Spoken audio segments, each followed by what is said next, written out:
ಈ ಥ್ಯಾಂಕ್ಸು ನನಗೊಬ್ಳಿಗೆ ಅಲ್ಲ, ನಮ್ಮ ಟಾಕಿಂಗ್ ಪ್ಯಾರೆಟ್ಸ್ ಟೀಮ್ಗೆ ಬರಬೇಕು. ಆ್ಯಂಡ್ ನಮ್ಮ ಫ್ರೆಂಡ್ಸ್ ಅವಂಗೆ ಫಸ್ಟ್ ಥ್ಯಾಂಕ್ಸ್ ಹೇಳಬೇಕು. ನಿಮ್ಮನ್ನು ನಾವು ಇಂಟರ್ವ್ಯೂ ಮಾಡಬೇಕು ಅನ್ನೋದೇ ದೊಡ್ಡ ಆಸೆ ನಮ್ಮದು. ಬಟ್ ನಿಮ್ಮನ್ನು ಹಿಡಿಯೋಕ್ಕಾಗ್ತಿರ್ಲಿಲ್ಲ, ನೀವು ಅಷ್ಟು ಬ್ಯುಸಿ ಆಗಿಬಿಟ್ಟಿದ್ದೀರಾ ಈಗ. ಇಲ್ಲ ಮ್ಯಾಮ್, ಪ್ರತಿ ಹಂತದಲ್ಲೂ ಅವ್ರು ಕಾಲ್ ಮಾಡಿ ಕರಿತಾ ಇದ್ರು. She is the one of my best friend and best wisher and best supporter ಸಹ. ಸೊ ನಾನು ಕನ್ನಡ ಕೋಗಿಲೆ ಜರ್ನಿ ಸ್ಟಾರ್ಟ್ ಮಾಡಿದಾಗಿಂದನೂ ಇಲ್ಲಿವರೆಗೂ ನನ್ನನ್ನು ಸಪೋರ್ಟ್ ಮಾಡ್ತಾ ಬಂದಿದ್ದಾರೆ, ವಿಷಸನ್ನು ತಿಳಿಸ್ತಾ ಬಂದಿದ್ದಾರೆ. ಪ್ರತಿ ಹಂತದಲ್ಲೂ ನನ್ನನ್ನು ಬೂಸ್ಟ್ ಮಾಡ್ತಾ ಇದ್ದಾರೆ. ಸೊ ಅದು ಔಟ್ಸೋರ್ಸ್ ಅಂತ ಅನ್ನೋಕ್ಕಿಂತ ಅದು ಇಂಬಿಲ್ಟಿಂದ ನನಗೆ ಒಂದು ಖುಷಿ ಆಗ್ತಾ ಇದೆ. ಒಬ್ಬರು ನನಗೆ ಯಾರೋ ಒಬ್ಬರು ಫ್ರೆಂಡ್ ಇದ್ದಾರೆ, ಇಷ್ಟೆಲ್ಲ ಸಪೋರ್ಟ್ ಮಾಡ್ತಾರೆ ಅಂತ ಹೇಳಿ. ಸೊ ಅದನ್ನು ಹೇಳ್ಕೊಳ್ಳುವಂಥದ್ದಲ್ಲ, ಮನಸ್ಸಲ್ಲಿದೆ. ಸೊ ಯಾವಾಗಲೂ I am thankful to her. Super. But ನಿಮ್ಮ ವಾಯ್ಸ್ ಇದೆಲ್ಲ ಒಂಥರ ಎಲ್ಲರನ್ನೂ ಮಂತ್ರ ಮುಗ್ಧರನ್ನಾಗಿಸುತ್ತೆ ಅಂತಾರಲ್ಲ, ಹಾಗಿದೆ ನಿಮ್ಮ ವಾಯ್ಸು. ನೋಡಿ, ಸಾಧು ಕೋಕಿಲ ಅವರಿಂದ ಹಿಡಿದು ಡಿ ಬಾಸ್ವರೆಗೂ ಎಲ್ರಿಗೂ ನಿಮ್ಮ ವಾಯ್ಸ್ ಅಂದರೆ ಇಷ್ಟ.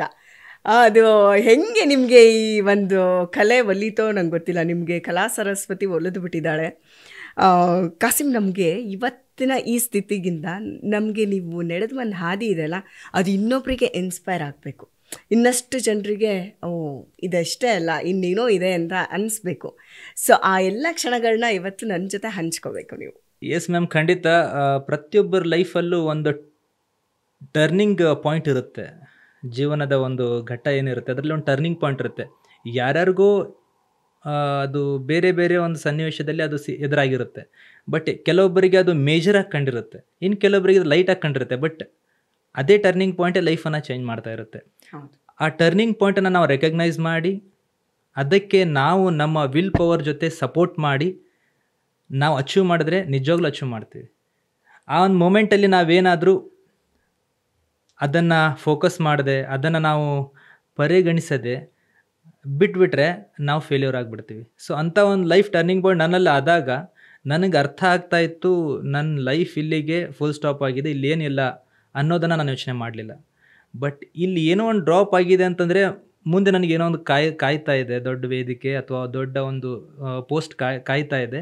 ಸೊ ಅದಕ್ಕೆ ನಾನು ಹುಡುಕಬೇಕು, ಯಾವುದನ್ನು ಹುಡುಕಲಿ ಅಂತ ಹೇಳಿ ಕಾಯ್ತಿರ್ಬೇಕಾದ್ರೆ ನಾನು ನೋಡಿದೆ ಎಜುಕೇಷ್ನಲ್ಲಿ ಮಾಡ್ಬೋದಾ ಅಥವಾ ಫಿಸಿಕಲಿ ಮಾಡ್ಬೋದಾ. ಫಿಸಿಕಲಿ ನಾನು ಆಗ್ತಿರಲಿಲ್ಲ. ಎಜುಕೇಷ್ನಲ್ಲಿ ಮಾಡಬೇಕು ಅಂತ ಟ್ರೈ ಮಾಡ್ತಾ ಇದ್ದೆ, ಅದು ಆಗ್ತಾ ಇರಲಿಲ್ಲ.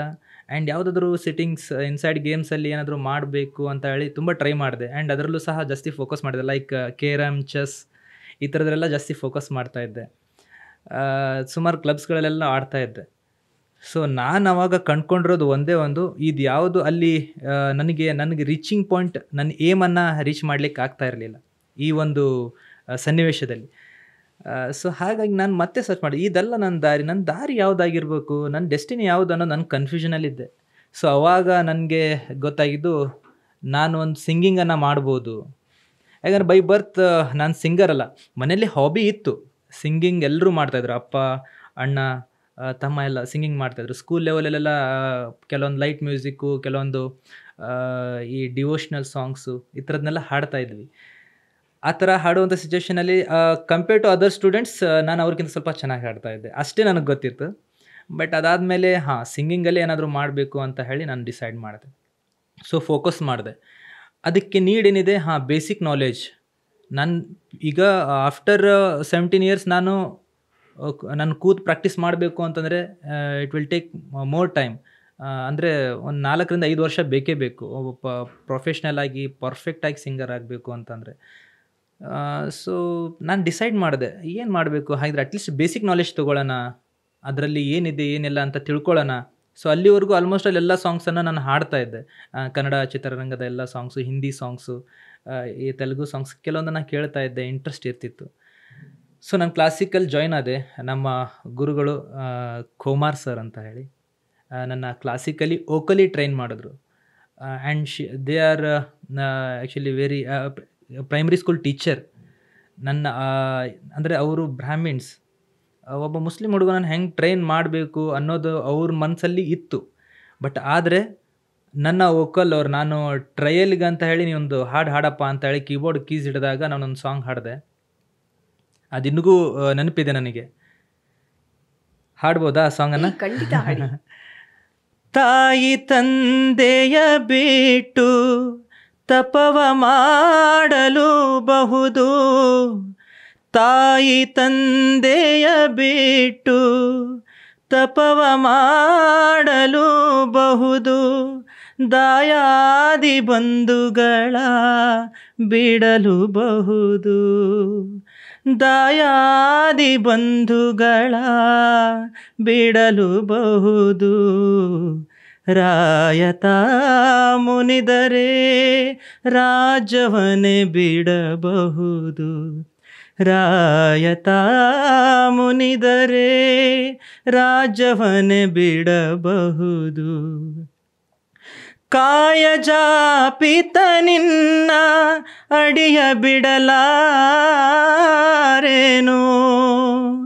ಬಿಡಲಾರೆನು, ಬಿಡಲಾರೆನು.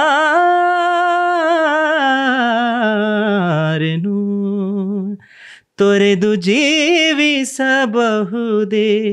ಹರಿ ನಿನ್ನ ಚರಣಗಳ, ಬರಿದೆ ಮಾತೇಕಿನ್ನು ಅರಿತು ಪೇಳುವೆನಯ್ಯ, ಬರಿದೆ ಮಾತೇಕಿನ್ನು ಅರಿತು ಪೇಳುವೆನಯ್ಯ. ತೊರೆದು ಜೀವಿಸಬಹುದೇ ಹರಿ ನಿನ್ನ ಚರಣಗಳ. ಇದನ್ನು ಹಾಡಿದ್ದೆ. ಅಪ್ಪ, ಗುರುಗಳು ಫಿದಾಗಿ ಹೋಗ್ಬಿಟ್ಟಿರ್ತಾರೆ. ನಿನ್ನಲ್ಲಿ ಏನೋ ಇದೆ, ನೀನೇನೋ ಒಂದು ಮಾಡ್ತೀಯ, ಸೊ ನನ್ನಿಂದ ನಿನಗೇನಾಗುತ್ತೆ ಅದು ನಾನು ಬೂಸ್ಟ್ ಮಾಡ್ತೀನಿ. ಸೊ ಹಾಗಾಗಿ ಅವರು ನನ್ನನ್ನು ಟ್ರೈನ್ ಮಾಡಿದ್ರು, ವೋಕಲಿ ಈ ಥರ ಹಾಡು ಈ ಥರ ಇರುತ್ತೆ ಅಂತ ಹೇಳಿ. ಬೇಸಿಕಲಿ ನಾವು ಕ್ಲಾಸಿಕಲಿ ಏನು ಸ್ಟಡಿ ಮಾಡ್ತೀವಿ ಸ್ವರಗಳ ಬೇಸಿಕ್ ಫೌಂಡೇಶನ್ ಸ್ಟಾರ್ಟ್ ಆಯಿತು. ಅದರಿಂದ ಜಾಸ್ತಿ ಅಭ್ಯಾಸ ಮಾಡಿದೆ. ಡೆಡಿಕೇಶನ್ ಯಾವ ಥರ ಇತ್ತು ಅಂತಂದರೆ, ಬೆಳಿಗ್ಗೆ 6 ಗಂಟೆ, ನಮ್ಮದು ಕಾಲೇಜೆಲ್ಲ 8:30 ಎಲ್ಲ ಇರ್ತಿತ್ತು. ಬಟ್ ನಾನು ಹೇಳ್ಬೇಕಾಗಿರೋದು 7:30 ಹೇಳ್ತಿದ್ದೆ. ಬಟ್ ಸಿಂಗಿಂಗಿಗೋಸ್ಕರ 5:30 ಹೇಳ್ಬೇಕಾಗಿತ್ತು. ಅಷ್ಟು ಡೆಡಿಕೇಶನ್ ಇತ್ತು. ಸೊ ನಾನು ಪ್ರಾಕ್ಟೀಸ್ ಮಾಡಿದೆ. ಒಂದು 1 ಇಯರ್ ನಮ್ಮ ಗುರುಗಳ ಹತ್ರ ಪ್ರಾಕ್ಟೀಸ್ ಮಾಡಿದೆ. So I got some knowledge about singing, music. So ಅದಾದಮೇಲೆ ನಾನು ಮತ್ತೆ ಹೈಯರ್ ಎಜುಕೇಷನ್ಗೆ ಅಂತ ಹೇಳಿ ದಾವಣಗೆರೆ ಬಂದಾಗ ಮತ್ತೆ ಗ್ಯಾಪ್ ಮಾಡಿಕೊಂಡೆ. ಸೊ ಅವಾಗ ಇನ್ಸ್ಟ್ರೂಮೆಂಟಲ್ಲಿ ನನಗೆ ಟ್ರೈನ್ ಮಾಡಿದ್ರು ನಮ್ಮ ಜಗದೀಶ್ ಮಡಿವಾಳರ್ ಸರ್ ಅಂತ ಹೇಳಿ. ದಾವಣಗೆರೆಯಲ್ಲಿ ಅಲ್ಲ, ನಮ್ಮ ಹನಗಲಲ್ಲೇ ಟ್ರೈನ್ ಮಾಡಿದ್ರು. ಅಂದರೆ ನನ್ನ ಎಜುಕೇಷನ್ ಕಂಪ್ಲೀಟ್ ಮಾಡಿ ರಿಟರ್ನ್ 2 ಇಯರ್ಸ್ ಗ್ಯಾಪ್ ಮಾಡ್ಕೊಂಡು ಬಂದಮೇಲೆ ಅವರು ನನಗೆ ಇನ್ಸ್ಟ್ರೂಮೆಂಟಲ್ಲಿ ಟ್ರೈನ್ ಮಾಡಿದ್ರು. ಅವರು ಒಂದು ಸ್ವಲ್ಪ ರಾಗಗಳ ಹಾಗೆ ಕೆಲವೊಂದು ಮಹಾನ್ ಸಂಗೀತಗಾರರ ನಾಲೆಜನ್ನು ನನಗೆ ಕೊಟ್ಟರು. ಅವರ ಗೀತೆಗಳ ಹಾಗೂ ಅವರ ಒಂದು ವರ್ಸಟೈಲ್ ಸಿಂಗಿಂಗ್ ಆಗಿರ್ಬೋದು, ಅಥವಾ ಲೈಟ್ ಮ್ಯೂಸಿಕ್ ಆಗಿರ್ಬೋದು, ಆಮೇಲೆ ಫೋಕ್ ಸಿಂಗಿಂಗ್ ಆಗಿರ್ಬೋದು, ಡಿವೋಷ್ನಲ್ ಸಿಂಗಿಂಗ್ ಆಗಿರ್ಬೋದು, ಯಾವ ಥರ ಇರುತ್ತೆ, ಯಾವ ಥರ ಫೀಲ್ ಕ್ಯಾರಿ ಮಾಡಬೇಕು ಅನ್ನೋದ್ರ ಬಗ್ಗೆ ಸ್ವಲ್ಪ ಡೀಪ್ ನಾಲೆಜ್ ಕೊಟ್ಟರು. ಸೊ ಅವಾಗ ಕೊಟ್ಟಾಗ ನನಗೆ ಅವಾಗ ಗೊತ್ತಾಯಿತು, ಸಿಂಗಿಂಗ್ ಅಂದರೆ ಜಸ್ಟ್ ಹಾಡೋದಲ್ಲ. ಸಿಂಗಿಂಗ್ ಅಂದರೆ ನಾವು ಒಂದು ಸಾಹಿತ್ಯ ಇರುತ್ತೆ, ಆ ಸಾಹಿತ್ಯದಲ್ಲಿ ಇಳಿಬೇಕು, ಆ ಭಾವನೆಗಳನ್ನು ಹೆಕ್ಕಿ ತರಬೇಕು. ಅದನ್ನು ಜನರಿಗೆ ಪ್ರೆಸೆಂಟ್ ಮಾಡಿದಾಗ ಜನ ಆ ಸಿಂಗಿಂಗನ್ನು ಮೆಚ್ಕೋಬೇಕು. ಆ ನನ್ನ ಸಿಂಗಿಂಗಲ್ಲಿ ಅವ್ರು ಕಳೆದು ಹೋಗಬೇಕು. ಅದು ರಿಯಲ್ ಸಿಂಗಿಂಗ್. ಎಲ್ಲರೂ ಹಾಡ್ತಾರೆ. ಹಾಬಿ ಸಿಂಗರ್ಸ್ ಎಲ್ಲ ಇವಾಗ ಸಿಂಗರ್ಸ್ ಹಾಕಿದ್ದಾರೆ. ಎಲ್ಲ ಕಡೆ ನಾವು ನೋಡ್ತಾ ಇದ್ದೀವಿ ಹಾಬಿ ಸಿಂಗರ್ಸ್. ಇಷ್ಟು ಈಗ 4-5 ಸಾಂಗ್ ಹಾಡ್ಬಿಟ್ರೆ ನಾನೊಬ್ಬ ಸಿಂಗರ್. ಆಮೇಲೆ ಒಂದು 4-5 ಸಿಂಗರ್ ಆಗಿ ಒಂದು 4-5 ಜನ ಸೇರ್ಕೊಂಡು ಅವ್ರು ಗ್ರೂಪ್ ಮಾಡ್ಕೊಂಡ್ರೆ ನಂದೇ ಒಂದು ಟೀಮು, ಅದು ನಂದೇ ಒಂದು ಆರ್ಕೆಸ್ಟ್ರಾ, ಈ ಥರ ಮಾಡ್ತಾಯಿದ್ರೆ. ನನಗೆ ಬೀಯಿಂಗ್ ಅ ಮ್ಯೂಸಿಷಿಯನ್ ನನಗೆ ಗೊತ್ತಿರೋದು ಇಷ್ಟೇ, ಸಿಂಗಿಂಗ್ ಏನಂದರೆ ರಿಯಲ್ ಆಗಿ ಸಿಂಗಿಂಗ್ ಏನಂತಂದರೆ, ನಾವು ಸಿಂಗಿಂಗ್ ಏನು ಮಾಡ್ತೀವಿ, ಹಾಡ್ತೀವಿ. ಕೆಲವೊಬ್ಬರು ಸಿಂಗಿಂಗ್ ಸ್ಟಡಿ ಮಾಡದೆ ಹಾಡ್ತಾರೆ, ಅದು ಗಾಡ್ ಗಿಫ್ಟೆಡ್ ವಾಯ್ಸ್ ಅಂತ ಹೇಳ್ತಾರೆ, ಆ ಥರ. ಇನ್ನು ಕೆಲವೊಬ್ಬರು ಸ್ಟಡಿ ಮಾಡಿ ಹಾಡ್ತಾರೆ. ಆದರೆ ಅದ್ರ ಮಧ್ಯೆ ನಾವು ಏನು ಹಾಡ್ತೀವಿ ಜನಕ್ಕೆ ರೀಚ್ ಆಗೋದೇ ಅದೇ ರಿಯಲ್ ಸಿಂಗಿಂಗ್. ಅದು ನಮ್ಮ ಸಿಂಗಿಂಗಲ್ಲಿ ಅವ್ರು ಕಳೆದು ಹೋಗಿಬಿಡ್ಬೇಕು. ಒಂದು ಮೂಮೆಂಟ್ ಹೆಂಗಿರುತ್ತೆ ಅಂದರೆ, ಸಿಂಗಿಂಗ್ ಸ್ಟಾರ್ಟ್ ಮಾಡಿದಾಗ ಜನ ಅಲರ್ಟ್ ಆದರೆ it means they are listening, ನನ್ನ ಸಿಂಗಿಂಗ್ ಅವ್ರಿಗೆ ರೀಚ್ ಆಗಿದೆ ಅಂತ. ಆ ಜನರನ್ನ ಸೆಳೆಯೋದೇ ಸಿಂಗಿಂಗ್ ಅಂತ ನಾನು ಹೇಳ್ತೀನಿ. ಅಲ್ಲಿ ಸಿಂಗಿಂಗಲ್ಲಿ ಎಲ್ಲ ಬಂತು, ಟ್ಯೂನಿಂಗ್ ಬಂತು, ಟೆಂಪೋ ಬಂತು, ಫೀಲಿಂಗ್ ಬಂತು, ಎಕ್ಸ್ಪ್ರೆಷನ್ ಬಂತು, ಡೈನಾಮಿಕ್ಸ್, ರಿಂಗ್ಸ್ ಎಲ್ಲನೂ ಬಂತು ಸಿಂಗಿಂಗಲ್ಲಿ. ನಾವು ಹಾಡ್ತಾ ಇರ್ತೀವಿ. ಕೆಲವೊಬ್ಬರು ಸ್ಟಾರ್ಟ್ ಮಾಡಿದ್ರೆ ಅದು ಯಾವಾಗ ಮುಗೀತದಪ್ಪ ಅಂತ ಹೇಳಿ ಕಾಯ್ತಿರ್ತಾರೆ. ಬಟ್ ನಾವು ಅದನ್ನ ವಿಚಾರ ಮಾಡಲ್ಲ. ನಾನು ಇದನ್ನು ಇನ್ನೂ ಯಾವ ಥರ ಬೆಟರಾಗಿ ಹಾಡ್ಬೋದು ಅನ್ನೋದನ್ನು ವಿಚಾರ ಮಾಡ್ತೀವಿ. ಸೊ ಅದನ್ನು ಬೆಟರಾಗಿ ಹಾಡಿದ್ರೆ ಅದು ಹೆಂಗೆ ಜನಕ್ಕೆ ರೀಚ್ ಆಗುತ್ತೆ, ಒಂದೊಂದು ಕಾರ್ಡ್ಸಲ್ಲೂ ಫೀಲ್ ಬರುತ್ತೆ. ಮ್ಯೂಸಿಕಲ್ಲಿ ನಾವು ಡೆಪ್ತಲ್ಲಿ ಹೋದಾಗ, ಮ್ಯೂಸಿಕಲ್ ಡೆಪ್ತಲ್ಲಿ ಹೋದಾಗ ನಾವು ಫಾರ್ ಎಕ್ಸಾಂಪಲ್ ನಿಮಗೆ ಹೇಳಬೇಕು ಅಂತಂದರೆ ಕೆಲವೊಂದು ಸಾಂಗ್ಸ್ ಎಕ್ಸಾಂಪಲ್ ನಾನು ತೊಗೊಂಡೇ ಹೇಳಬೇಕು. ನಾವು ಇದು ಮ್ಯೂಸಿಕಲ್ ಎಪಿಸೋಡೇ ಮಾಡ್ತಾ ಇರೋದು, ನೀವು ನಮಗೆ ಮಾತಾಡೋಷ್ಟೇ ಹಾಡಿದ್ರು ಎಷ್ಟು ಖುಷಿ ಆಗುತ್ತೆ ಅಂದರೆ ನನಗಷ್ಟೆಲ್ಲ ನಮ್ಮ ಆಡಿಯನ್ಸ್ಗೂ ಕೂಡ. ಪ್ಲೀಸ್ ಹಾಡಿ. ಸೊ ನನ್ನ ಫೇವ್ರೇಟ್, ನಾನು ಫಾಲೋ ಮಾಡುವಂತಹ ಒಬ್ಬ ಸಿಂಗರ್, ನನ್ನ ಒಂದು ಐಡಲ್ ಅಂತಲೇ ಹೇಳ್ಬೋದು, ರಾಜೇಶ್ ಕೃಷ್ಣ ಸರ್. ಹಾಂ, ಅವ್ರ ಜೊತೆ ಎಷ್ಟೋ ವೇದಿಕೆಗಳನ್ನು ಹಂಚ್ಕೊಂಡಿದ್ದೀನಿ. ಅವರ ಸಿಂಗಿಂಗನ್ನು ಭಾಳ ಹತ್ತಿರದಿಂದ ಕ್ಯಾಚ್ ಮಾಡ್ತೀನಿ. ಸೊ ಅವರ ಹಾಡುಗಳಲ್ಲಿ ನನ್ನ ಫೇವ್ರೇಟ್ ಸಾಂಗ್ 100 ಜನ್ಮಕ್ಕೂ 106 ಜನ್ಮಕ್ಕೂ ಅನ್ನುವಂಥ ಸಾಂಗಲ್ಲಿ ಒಂದು ಫೀಲ್ ಇದೆ. ಅವರು ಹಾಡಿದ್ದಾರೆ, ಬಟ್ ಇಲ್ಲ ಅಂತಲ್ಲ, ಬಟ್ ಅದು ಎಷ್ಟರ ಮಟ್ಟಿಗೆ ಅದು ಅಟ್ರ್ಯಾಕ್ಟ್ ಮಾಡುತ್ತೆ ಅನ್ನೋದೇ ಈ ಇದರಲ್ಲಿ ಒಂದು ಲಾಜಿಕ್ ಇರುತ್ತೆ. ಅಂದರೆ ಒಂದೊಂದು ಕಾರ್ಡ್ಸಲ್ಲೂ ಸಹ ಒಂದು ಮ್ಯೂಸಿಕ್ ಚೇಂಜ್ ಆಗುತ್ತೆ, ಜನರನ್ನ ಸೆಳೆಯುತ್ತದೆ ಅನ್ನೋಕ್ಕೆ. ಆ್ಯಕ್ಚುಲಿ ಅದರ 2 ಟೈಪ್ಸ್ ಇದೆ. ಒಂದು ಯಾವ ಥರ ನಾವು ಸೆಳಿತೀವಿ ಜನರಿಗೆ ಅನ್ನೋದು ಒಂದು. ನನ್ನ ಇಂಪ್ರಾಂಪ್ಟ್, ನಮ್ಮ ಆತ್ಮ ನಾವೇನು ಹಾಡುತ್ತೆ, ನಮಗೆ ಸೆಲ್ಫ್ ಸ್ಯಾಟಿಸ್ಫ್ಯಾಕ್ಷನ್ ಅಂತಾರಲ್ಲ ಸಿಂಗಿಂಗಲ್ಲಿ, ಅದಾಗ್ತಿರ್ಬೇಕು. ಅದರಿಂದ ಅದು ಜನರನ್ನ ಸೆಳಿತಿರ್ಬೇಕು. ನನ್ನ ಕಾನ್ಸೆಪ್ಟ್, ನಾನು ಹೇಳ್ತಾ ಇರೋದು ಇದೆ. ಕರೆಕ್ಟ್, ಹೌದಾ? ಸೊ ಸಿಂಪಲ್ ಆಗಿ ಹಾಡಬೇಕು ಅಂತಂದರೆ ಸಿಂಪಲ್ ಆಗಿ ಬಾ ಸಂಪಿಗೆ ಸವಿಭಾವಲ ಹರೇ ಹರಿಯೇ ಪನ್ನೀರ ಜೀವನದಿ, ಸಿಂಪಲ್. ಪನ್ನೀರ ಜೀವನದಿ, ದಿಸ್ ಇಸ್ ದ ಇಂಪ್ರಾಂಪ್ಟ್. ಬಾ ಮಲ್ಲಿಗೆ ಮಮಕಾರ ಮಾಯೆ, ದಿಸ್ ಇಸ್ ದ ಒರಿಜಿನಲ್. ಅದನ್ನು ನಾವು ಇಂಪ್ರಾಂಪ್ಟ್ ಮಾಡಿದೆ. ಬಾ ಮಲ್ಲಿಗೆ ಮಮಕಾರ ಮಾಯೆ, ದಿಸ್ ಇಸ್ ದ ಇಂಪ್ರಾಂಪ್ಟ್. ಲೋಕದ ಸುಖವೆಲ್ಲ ಹೋ, ಲೋಕದ ಸುಖವೆಲ್ಲ ನಿನಗಾಗಿ ಮುಡಿಪಿರಲಿ, ಇರುವಂತ 100 ಕಹಿ ಇರಲಿರಲಿ ನನಗಾಗಿ, ಕಾಯುವೆನು ಕೊನೆವರೆಗೂ ಕಣ್ಣಾಗಿ. ಸಿಂಪಲಾಗಿ ಹಾಡಿದ್ರೆ ಅದ್ರ ಕಾಯುವೆನು ಕೊನೆವರೆಗೂ ಕಣ್ಣಾಗಿ ಮೀನ್ಸ್ ನನ ಕಾರ್ಡ್ಸ್ ಮೇಲೆ ಸೆಳೀತದೆ. ಕಾಯುವೆನು ಕೊನೆವರೆಗೂ ಕಣ್ಣಾಗಿ 100 ಜನ್ಮಕ್ಕೂ. ನಾವು ಏನೇ ಹಾಡಬೇಕಾದ್ರೆ ಕೆಲವೊಬ್ಬರಿಗೆ ಟೆನ್ಷನ್ಸ್ ಇರುತ್ತೆ, ಕೆಲವೊಬ್ಬರಿಗೆ ಯಾವಾಗ ಮುಗಿತದಪ್ಪ ಅನ್ನೋ ಒಂದು ಟೆನ್ಷನ್ಸ್ ಇರುತ್ತೆ, ಕೆಲವೊಬ್ರಿಗೆ ನಾನು ಹೆಂಗೆ ಹಾಡಲಿಪ್ಪ ಅಥವಾ ಎದುರುಗಡೆ ಕುತ್ಕೊಂಡಿರೋರಿಗೆ ಹೆಂಗೆ ಪ್ರೆಸೆಂಟ್ ಮಾಡಲಿಪ್ಪ ಎಲ್ಲನೂ ಕಾಡ್ತಾ ಇರುತ್ತೆ. ಆಮೇಲೆ ಸ್ಟೇಜ್ ಫಿಯರ್ ಇರುತ್ತೆ, ಮೈಕ್ ಹ್ಯಾಂಡ್ಲಿಂಗ್ ಗೊತ್ತಿರಲ್ಲ. ಆಮೇಲೆ ಎದುರುಗಡೆ ಇರೋ ಪರ್ಸನ್ ನಮ್ಗಿಂತ ಜಾಸ್ತಿ ಕಲ್ತಿರೋರಿದ್ದರೆ ಅವ್ರ ಎದುರುಗಡೆ ನಮ್ದು ಹೆಂಗೆ ಸಿಂಗಿಂಗ್ ಪ್ರೆಸೆಂಟ್ ಮಾಡಬೇಕು ಅನ್ನೋ ಒಂದು ಗೊಂದಲದಲ್ಲಿ ಇರ್ತಾರೆ ಸಿಂಗರ್ಸ್. ಈ ಥರ ಗೊಂದಲ ಇಟ್ಕೊಂಡ್ರೆ ಏನಾಗುತ್ತೆ, they don't know about how to manage the situation. ಆ ಸಿಚುವೇಶನಲ್ಲಿ ಇಷ್ಟೇ, we have to take a confidence. ನಮ್ಮನ್ನು ನಾವು ಬೂಸ್ಟ್ ಮಾಡ್ಕೋಬೇಕು. ನಾನು ಹಾಡಲೇಬೇಕು, ಯಾಕಂದರೆ ಒಂದೇ ಒಂದು ಚಾನ್ಸ್ ಸಿಗೋದು ಎಲ್ಲರ ಲೈಫಲ್ಲಿ. ಆ ಚಾನ್ಸನ್ನು ಸರಿಯಾಗಿ ಯೂಟಿಲೈಸ್ ಮಾಡಿಕೊಂಡ್ರೆ we have to get success. Otherwise we will get failure or anything else. ನಮಗೂ ಗೊತ್ತಿಲ್ಲ ಅದೇನಾಗುತ್ತೆ ಅಂತ ಸಿಚುವೇಶನ್. ಆ ಅವಕಾಶನ ಮಿಸ್ ಮಾಡ್ಕೋಬಾರ್ದು. ಅದು ನಾನು ಹೇಳೋಕ್ಕೆ ಬಯಸ್ತಾ ಇರೋದು.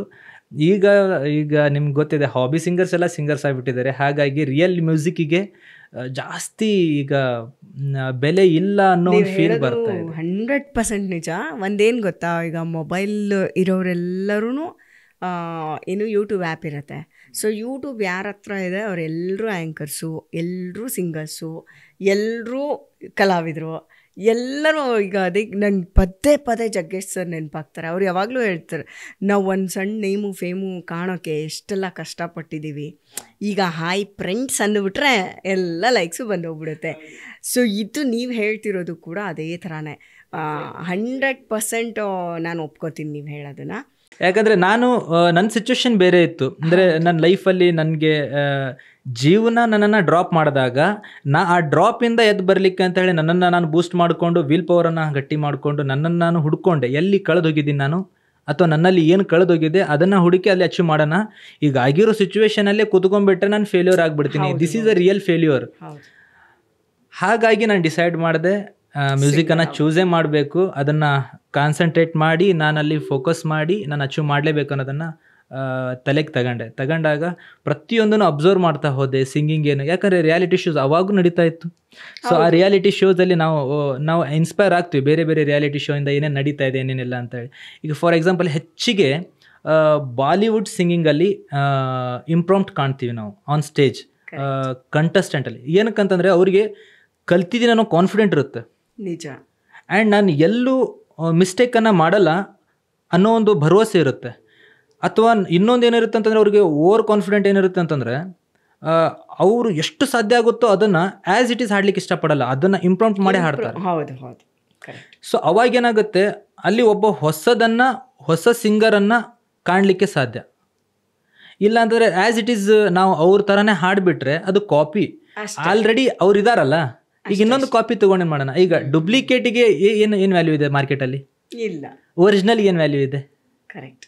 ಈಗ ಫಾರ್ ಎಕ್ಸಾಂಪಲ್ ನಾವು ಏನೇ ಪ್ರಾಡಕ್ಟ್ ತೊಗೊಳಕ್ಕೆ ಹೋದ್ರು ಒರಿಜಿನಲ್ಗಿರೋ ಮಾರ್ಕೆಟಿಂಗೇ ಬೇರೆ, ಒರಿಜಿನಲ್ಗಿರೋ ವ್ಯಾಲ್ಯೂನೇ ಬೇರೆ, ಒರಿಜಿನಲ್ಗಿರೋ ಬ್ರ್ಯಾಂಡೇ ಅದಕ್ಕೆ ಬೇರೆ ಥರನೇ ಒಂದು ಏನು ಕಾಪಿ ಮಾಡಿದ್ರು ವೇಸ್ಟ್. ಅದ್ರ ಥರ ನೀವು ಏನೇ ತೊಗೊಂಬನ್ನಿ ಅದರಷ್ಟೇ ಇನ್ವೆಸ್ಟ್ಮೆಂಟ್ ಮಾಡಿ ಆ ಪ್ರಾಡಕ್ಟ್ ನೀವು ತರಲಿಕ್ಕೆ ಅದ್ರ ರೇಂಜ್ಗೆ ಅದಕ್ಕಿಂತ ಹೆಚ್ಚಿಗೆ ಇನ್ವೆಸ್ಟ್ಮೆಂಟ್ ಮಾಡಿ, ಬಟ್ ಡುಪ್ಲಿಕೇಟೇ. ಹಾಗಾಗಿ ನಮ್ಮ ಸ್ವಂತಿಕೆಯನ್ನು ಬಳಸಿ ನಾವು ಸಿಂಗಿಂಗ್ ಮಾಡಬೇಕು. ನಮ್ಮ ಸ್ವಂತಿಕೆಯನ್ನು ಬಳಸಿ ನಾವು ಏನೇ, ನನ್ನ ಸಿಂಗಿಂಗ್ ಅಂತ ಅಷ್ಟೇ ಹೇಳ್ತಲ್ಲ, ಎಲ್ಲ ಟ್ಯಾಲೆಂಟನ್ನು ನಮ್ಮದನ್ನು ನಾವು ಪ್ರೆಸೆಂಟ್ ಮಾಡಬೇಕು. ಮಾಡಿದಾಗಲೇ ಅಲ್ಲಿ ಒಂದು ಹೊಸದನ್ನು ನಾವು ಪಬ್ಲಿಕ್ಕಿಗೆ ಕೊಡೋಕ್ಕೆ ಸಾಧ್ಯ. ಸೊ ಬಟ್ ಈ ಒಂದು ವೇಯಲ್ಲಿ ನಮಗೆ ಅವರು ಹಾಕಿ ಕೊಟ್ಟಿರ್ತಕ್ಕಂತಹ ಮಾರ್ಗದಲ್ಲೇ ಬರಲೇಬೇಕು. ಯಾಕಂತಂದರೆ ನಾವು ನಮ್ಮನ್ನು ಪ್ರೂವ್ ಮಾಡ್ಕೊಳ್ಳಿಕ್ಕೆ ನಮಗೆ ವೇದಿಕೆ ಇರೋದು ಸರಿಗಮಪ, ಕನ್ನಡ ಕೋಗಿಲೆ, ಎದೆ ತುಂಬಿ ಹಾಡುವೆನು ಅನ್ನುವಂಥ ರಿಯಾಲಿಟಿ ಶೋ ವೇದಿಕೆಗಳೇ.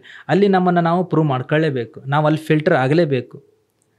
ಫಿಲ್ಟರ್ ಆದ್ರೇ ನಮಗೆ ಒಬ್ಬ ಟೈಟಲ್ ವಿನ್ನರ್ ಅಥವಾ ಸಿಂಗರ್ ಅಂತ ಹೇಳಿ ಜನ ಗುರುತಿಸ್ತಾರೆ. ನಿಜ. ಅಂದರೆ 10 ಜನದಲ್ಲಿ ನಾವು ಕಳೆದೋಗ್ಬಿಟ್ಟಿರ್ತೀವಿ. ನಮ್ಮನ್ನು ಒಂದು ಹೈಲೈಟ್ ಮಾಡೋದೇ, ನಮ್ಮಲ್ಲಿ ಇಷ್ಟೊಂದು ಟ್ಯಾಲೆಂಟ್ ಇದೆ ಅಂತ ಗುರುತಿಸೋದೇ ಆ ವೇದಿಕೆಗಳು. ಹೌದು. ಬಟ್ ಆ ಒಂದು ನಿಟ್ಟಲ್ಲಿ ಕಾಪಿ ಅಂತ ಅನ್ಸಲ್ಲ, ಬಟ್ ವರ್ಸಟೈಲಿಟಿ ಗೊತ್ತಾಗುತ್ತೆ, ಸಿಂಗಿಂಗ್ ಆಫ್ ಕ್ವಾಲಿಟಿ ಗೊತ್ತಾಗುತ್ತೆ. ಯಾಕಂದರೆ ಈಗ ನೀವು ಹಾಡ್ತೀರಾ ಅಂತಂದರೆ ಒಂದು ಯಾವುದೋ ಸಾಂಗ್ ಹಾಡ್ತೀರಾ, ನಿಮ್ಮದ್ರಲ್ಲಿ ಅದು ಫೇಮಸ್ ಆಗಿರುತ್ತೆ ನಿಮ್ಮ ವೋಕಲಲ್ಲೇ. ಹೌದಾ? ಯಾವುದೋ ಒಂದು ಸಾಂಗ್, ನಾವು ಯಾವುದೋ ಒಂದು ಸಾಂಗ್ ಹಾಡ್ತೀವಿ ಅಂತಂದ್ರೂ ಆ ಸಾಂಗಲ್ಲಿ ಅವ್ರ ವಾಯ್ಸಲ್ಲಿ ಅದು ಹೈಲೈಟ್ ಆಗಿರುತ್ತೆ. ಬಟ್ ಅದು ನನ್ನ ವಾಯ್ಸಲ್ಲಿ ಹಾಡಿದಾಗ ಅದು ಯಾವ ರೇಂಜಿಗೆ ಕೇಳ್ತದ ಅನ್ನೋದೇ ಒಂದು ಚಾಲೆಂಜ್ ಆಗಿರ್ತದೆ. ಕರೆಕ್ಟ್. ಡಿಫ್ರೆನ್ಸ್ ಗೊತ್ತಾಗ್ಬಿಡುತ್ತೆ. He is better, we all know ನನ್ನ ವಾಯ್ಸ್ ಏನಿದೆ, ನನ್ನ ವಾಯ್ಸ್ ಯಾವ ಥರ ಇದೆ ಅನ್ನೋದೇ ಒಂದು ಚಾಲೆಂಜ್ ಆಗಿರುತ್ತೆ. ಸೊ ಆ ಚಾಲೆಂಜನ್ನು ವಿನ್ ಆಗಲೇಬೇಕು ನಾವು ಎಲ್ಲೇ ಹೋದ್ರೂ. ಆ ಕಾಂಪಿಟೇಷನ್ ವರ್ಷನ್ ನಾನು ಒಪ್ಕೊತೀನಿ. ಇತ್ತೀಚೆಗೆ ನೋಡಿ, ಒಳ್ಳೇದು ಕೆಟ್ಟದ್ದು ಎಲ್ಲದರಲ್ಲೂ ಇರುತ್ತೆ. ಯೂಟ್ಯೂಬಲ್ಲಿ ಈಗ ಒಂದಷ್ಟು ಜನ ನಿಜವಾಗ್ಲೂ ಟ್ಯಾಲೆಂಟೆಡ್ ನಿಮ್ಮ ಥರ ಸಿಂಗರ್ಸ್ ಇರ್ತಾರೆ. ನಾನು ಹಿಂದಿನಲ್ಲಿ ಎಷ್ಟೊಂದು ಜನ ನೋಡಿದ್ದೀನಿ ಆ ಥರ. ಅವರು ಹಳೆಯ ಹಾಡುಗಳನ್ನ ತಗೊಂಡು ಅದನ್ನು ಹೊಸ ವರ್ಷನಲ್ಲಿ ಹಾಡ್ತಾರೆ. ಅಂದರೆ ಟ್ಯೂನ್ ಅದೇ ಇರುತ್ತೆ, ಬಟ್ ಅದನ್ನ ನೀವು ಹೆಂಗೆ ಈಗ 100 ಜನ್ಮಕ್ಕೂ ಹಾಡಿದ್ರಿ ಅಲ್ಲ, ಆ ಥರ ಇಂಪ್ರೂವೈಸ್ ಮಾಡಿ ಮತ್ತು ಮ್ಯೂಸಿಕ್ ಎಕ್ಸ್ಟ್ರಾ ಒಂದಷ್ಟು ಆ್ಯಡ್ ಮಾಡಿ, ಅದು ಎಲ್ಲೂ ಮೂಲ ಗಾಯನಕ್ಕೆ ಅಪಚಾರ ಮಾಡಲ್ಲ. ಆದರೆ ಈ ಕೇಳೋರಿಗೆ ಅದಕ್ಕಿಂತ ಇಷ್ಟಪಟ್ಟು ಕೇಳಬೇಕು, ಅಷ್ಟು ಚೆನ್ನಾಗಿ ಹಾಡಿದ್ದಾರೆ. ಆ ಥರ ಒಂದಷ್ಟು ಜನ ಇದ್ದಾರೆ. ಆ್ಯಂಡ್ ನಂದೊಂದು ರಿಕ್ವೆಸ್ಟ್, ಈ ಶೋ ಮೂಲಕ ನೀವು ಆ ಥರ ನಮ್ಮ ಕನ್ನಡ ಸಾಂಗ್ಗಳನ್ನ ಮಾಡಿ. ಖಂಡಿತ. ಇವಾಗ ಆನ್ ದಿ ವೇ ನನ್ನ ಖಾಸಿನ್ ಸ್ಟುಡಿಯೋ ಅಂತ ನಂದು ಯೂಟ್ಯೂಬ್ ಚಾನಲ್ ಇದೆ. ಅದರಲ್ಲಿ ಆಲ್ಮೋಸ್ಟ್ ಅಲ್ಲಿ ಇದು ಮೇಕಿಂಗ್ ಮಾಡ್ತಾ ಇದ್ದೀವಿ. ಹಳೆ ಸಾಂಗ್ಗಳನ್ನು ಕನ್ನಡದ ಹಳೆ ಸಾಂಗ್ಗಳನ್ನು ಮೇಕಿಂಗ್ ಮಾಡ್ತಾ ಇದ್ದೀವಿ. ಲೈಕ್ ಫಾರ್ ಎಕ್ಸಾಂಪಲ್ ನಾನು ಮಾಡಿದ್ದೀನಿ ಒಂದು ಸಾಂಗ್ ಅನ್ನೋಕ್ಕಿಂತ ಒಂದು 7-8 ಸಾಂಗ್ ಇದೆ. ಅದರಲ್ಲಿ ನನ್ನ favourite song Mohammed Rafi sir. ಹೇಳಿ. ಅವ್ರಂತಂದ್ರೆ ಯಾರಿಗಿಷ್ಟ ಇಲ್ಲ, he is a legendary singer. ಅವ್ರು ಹಾಡಿರ್ತಾರೆ, ನಮ್ಮ ಕನ್ನಡಕ್ಕೆ ಫಸ್ಟ್ ಸಾಂಗ್ ಹಾಡಿದ್ರು, ನೀನೆಲ್ಲಿ ನಡೆವೆ ದೂರ ಎಲ್ಲೆಲ್ಲೂ ಶೋಕ. ಆ ಅದ್ಭುತವಾದ ಸಾಂಗು ಒಂದೇ ಹಾಡು ಅವರು ಹಾಡಿರೋದು. ಹೌದು. ಅದು ಎಷ್ಟರ ಮಟ್ಟಿಗೆ ಸೆಳೀತದ ಅಂತಂದ್ರೆ ಸಾಹಿತ್ಯನೂ ಅದೇ ತರ ಬರ್ದಿದ್ದಾರೆ. ಹೌದಾ? ಸಾಹಿತ್ಯ ಗೀತಪ್ರಿಯ ಅವರು ಬರ್ದಿರೋದು. ಸೊ ನೋಡಿ, ಅಲ್ಲಿ ಲೈನ್ಸ್ ಇದೆ ಅವ್ರು ಹಾಡಿರೋದು. ಹೌದು, ಅದನ್ನ ಮೇಕಿಂಗ್ ಮಾಡಿದ್ದೀನಿ ನಾನು. ಅದು ಕನ್ನಡ ಡಬ್ ಮಾಡಿದೀವಿ ಅನ್ನೋಕ್ಕಿಂತ ಅದನ್ನ ರೀಮೇಕ್ ನನ್ನ ವಾಯ್ಸಲ್ಲಿ ಯಾವ ಥರ ಬರುತ್ತೆ ಅನ್ನೋದನ್ನು ನಾವು ಹಾಡಿದ್ದೀವಿ. ಆಲ್ಮೋಸ್ಟ್ ಬೇರೆ ಸಿಂಗರ್ಸು ಹಾಡಿದ್ದಾರೆ, ಬಟ್ ನಂದೇನಿದೆ ನಾನು ಪ್ರೆಸೆಂಟ್ ಮಾಡ್ತಾ ಇದ್ದೀನಿ ಪಬ್ಲಿಕ್ಕಿಗೆ. ನಗುವಾಗ ಎಲ್ಲ ನೆಂಟರು ಅಳುವಾಗ ಯಾರು ಇಲ್ಲ, ನಗುವಾಗ ಎಲ್ಲ ನೆಂಟರು, ಅಳುವಾಗ ಯಾರು ಇಲ್ಲ. ಮುಳ್ಳಲ್ಲಿ ನಿನ್ನ ನಡೆಸಿ, ಮುಳ್ಳಲ್ಲಿ ನಿನ್ನ ನಡೆಸಿ, ನಲಿವ ಮನವೇ ವಿಕಾರ, ನೀನೆಲ್ಲಿ ನಡೆವೆ ದೂರ, ಎಲ್ಲೆಲ್ಲೂ ಲೋಕವೇ, ಈ ಲೋಕವೆಲ್ಲ ಘೋರ, ಎಲ್ಲೆಲ್ಲೂ ಶೋಕವೇ,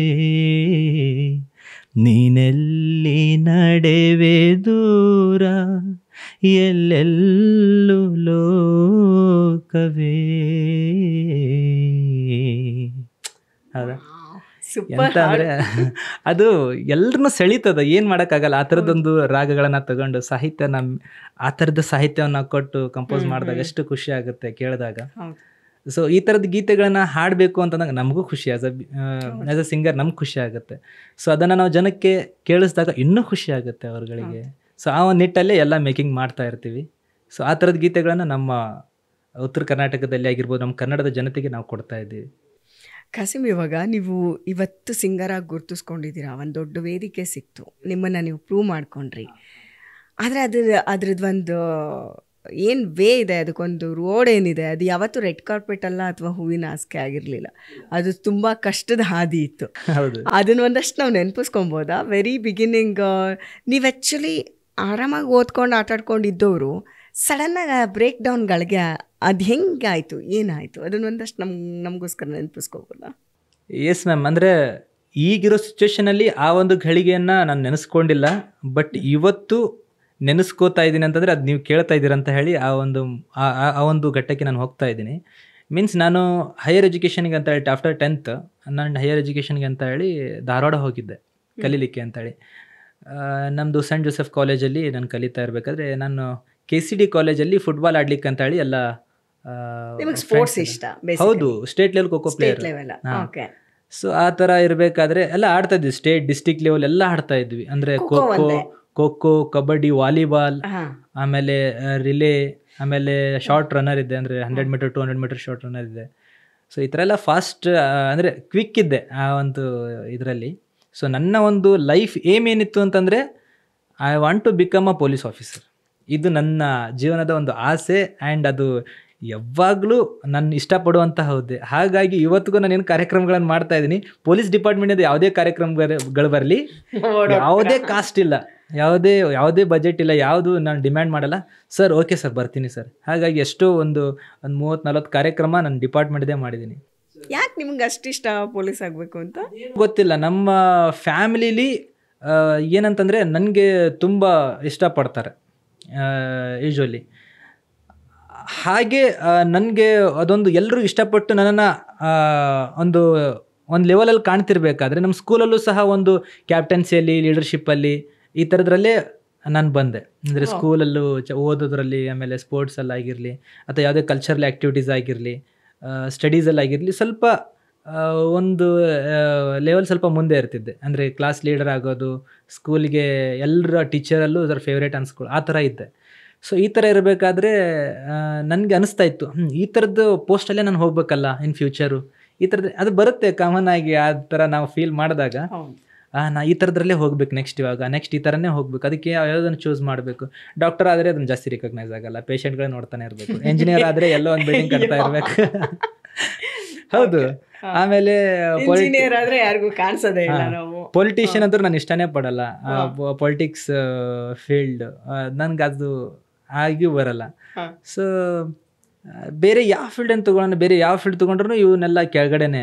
ಸೊ ಇದು DC AC ಇವನ್ನೆಲ್ಲ ನಾನು ಜಾಸ್ತಿ ಅಂದರೆ ಇಷ್ಟಪಡ್ತೀನಿ ಹಾಗಂತೇನಿಲ್ಲ, ಬಟ್ ಅದು ಆ ಸಿಚುವೇಶನ್ಗೆ ನನಗೆ ಗೊತ್ತಿರಲ್ಲ ಚಿಕ್ಕ ಏಜಲ್ಲಿ. ಬಟ್ ಅವಾಗಿಂದನೂ ಒಂದು ಏನಂತಂದರೆ ಒಬ್ರು ಯಾರಾದರೂ ನಮ್ಮೂರಿಗೆ ಪೊಲೀಸು ಕಾನ್ಸ್ಟೇಬಲ್ ಎಲ್ಲ ಅವ್ರು ಬಂದರೆ ಫುಲ್ ಭಯ. ಅವ್ರು ನಮ್ಮನ್ನು ಹೆದರ್ಸ್ಕೊಳ್ಳೋರು ಸಹ ಹೆದರ್ತಿದ್ರು ಅವ್ರುಗಳಿಗೆ.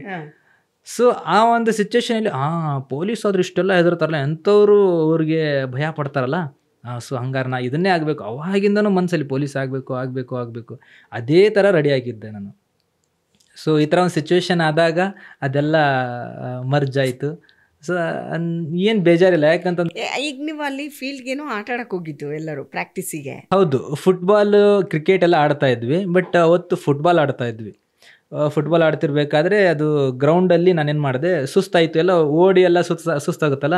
ಸೊ ಒಂದು ಕಡೆ ಎಲ್ಲ ನಾವು ಫ್ರೆಂಡ್ಸ್ ಎಲ್ಲ ಕೂತ್ಕೋತಿದ್ವಿ.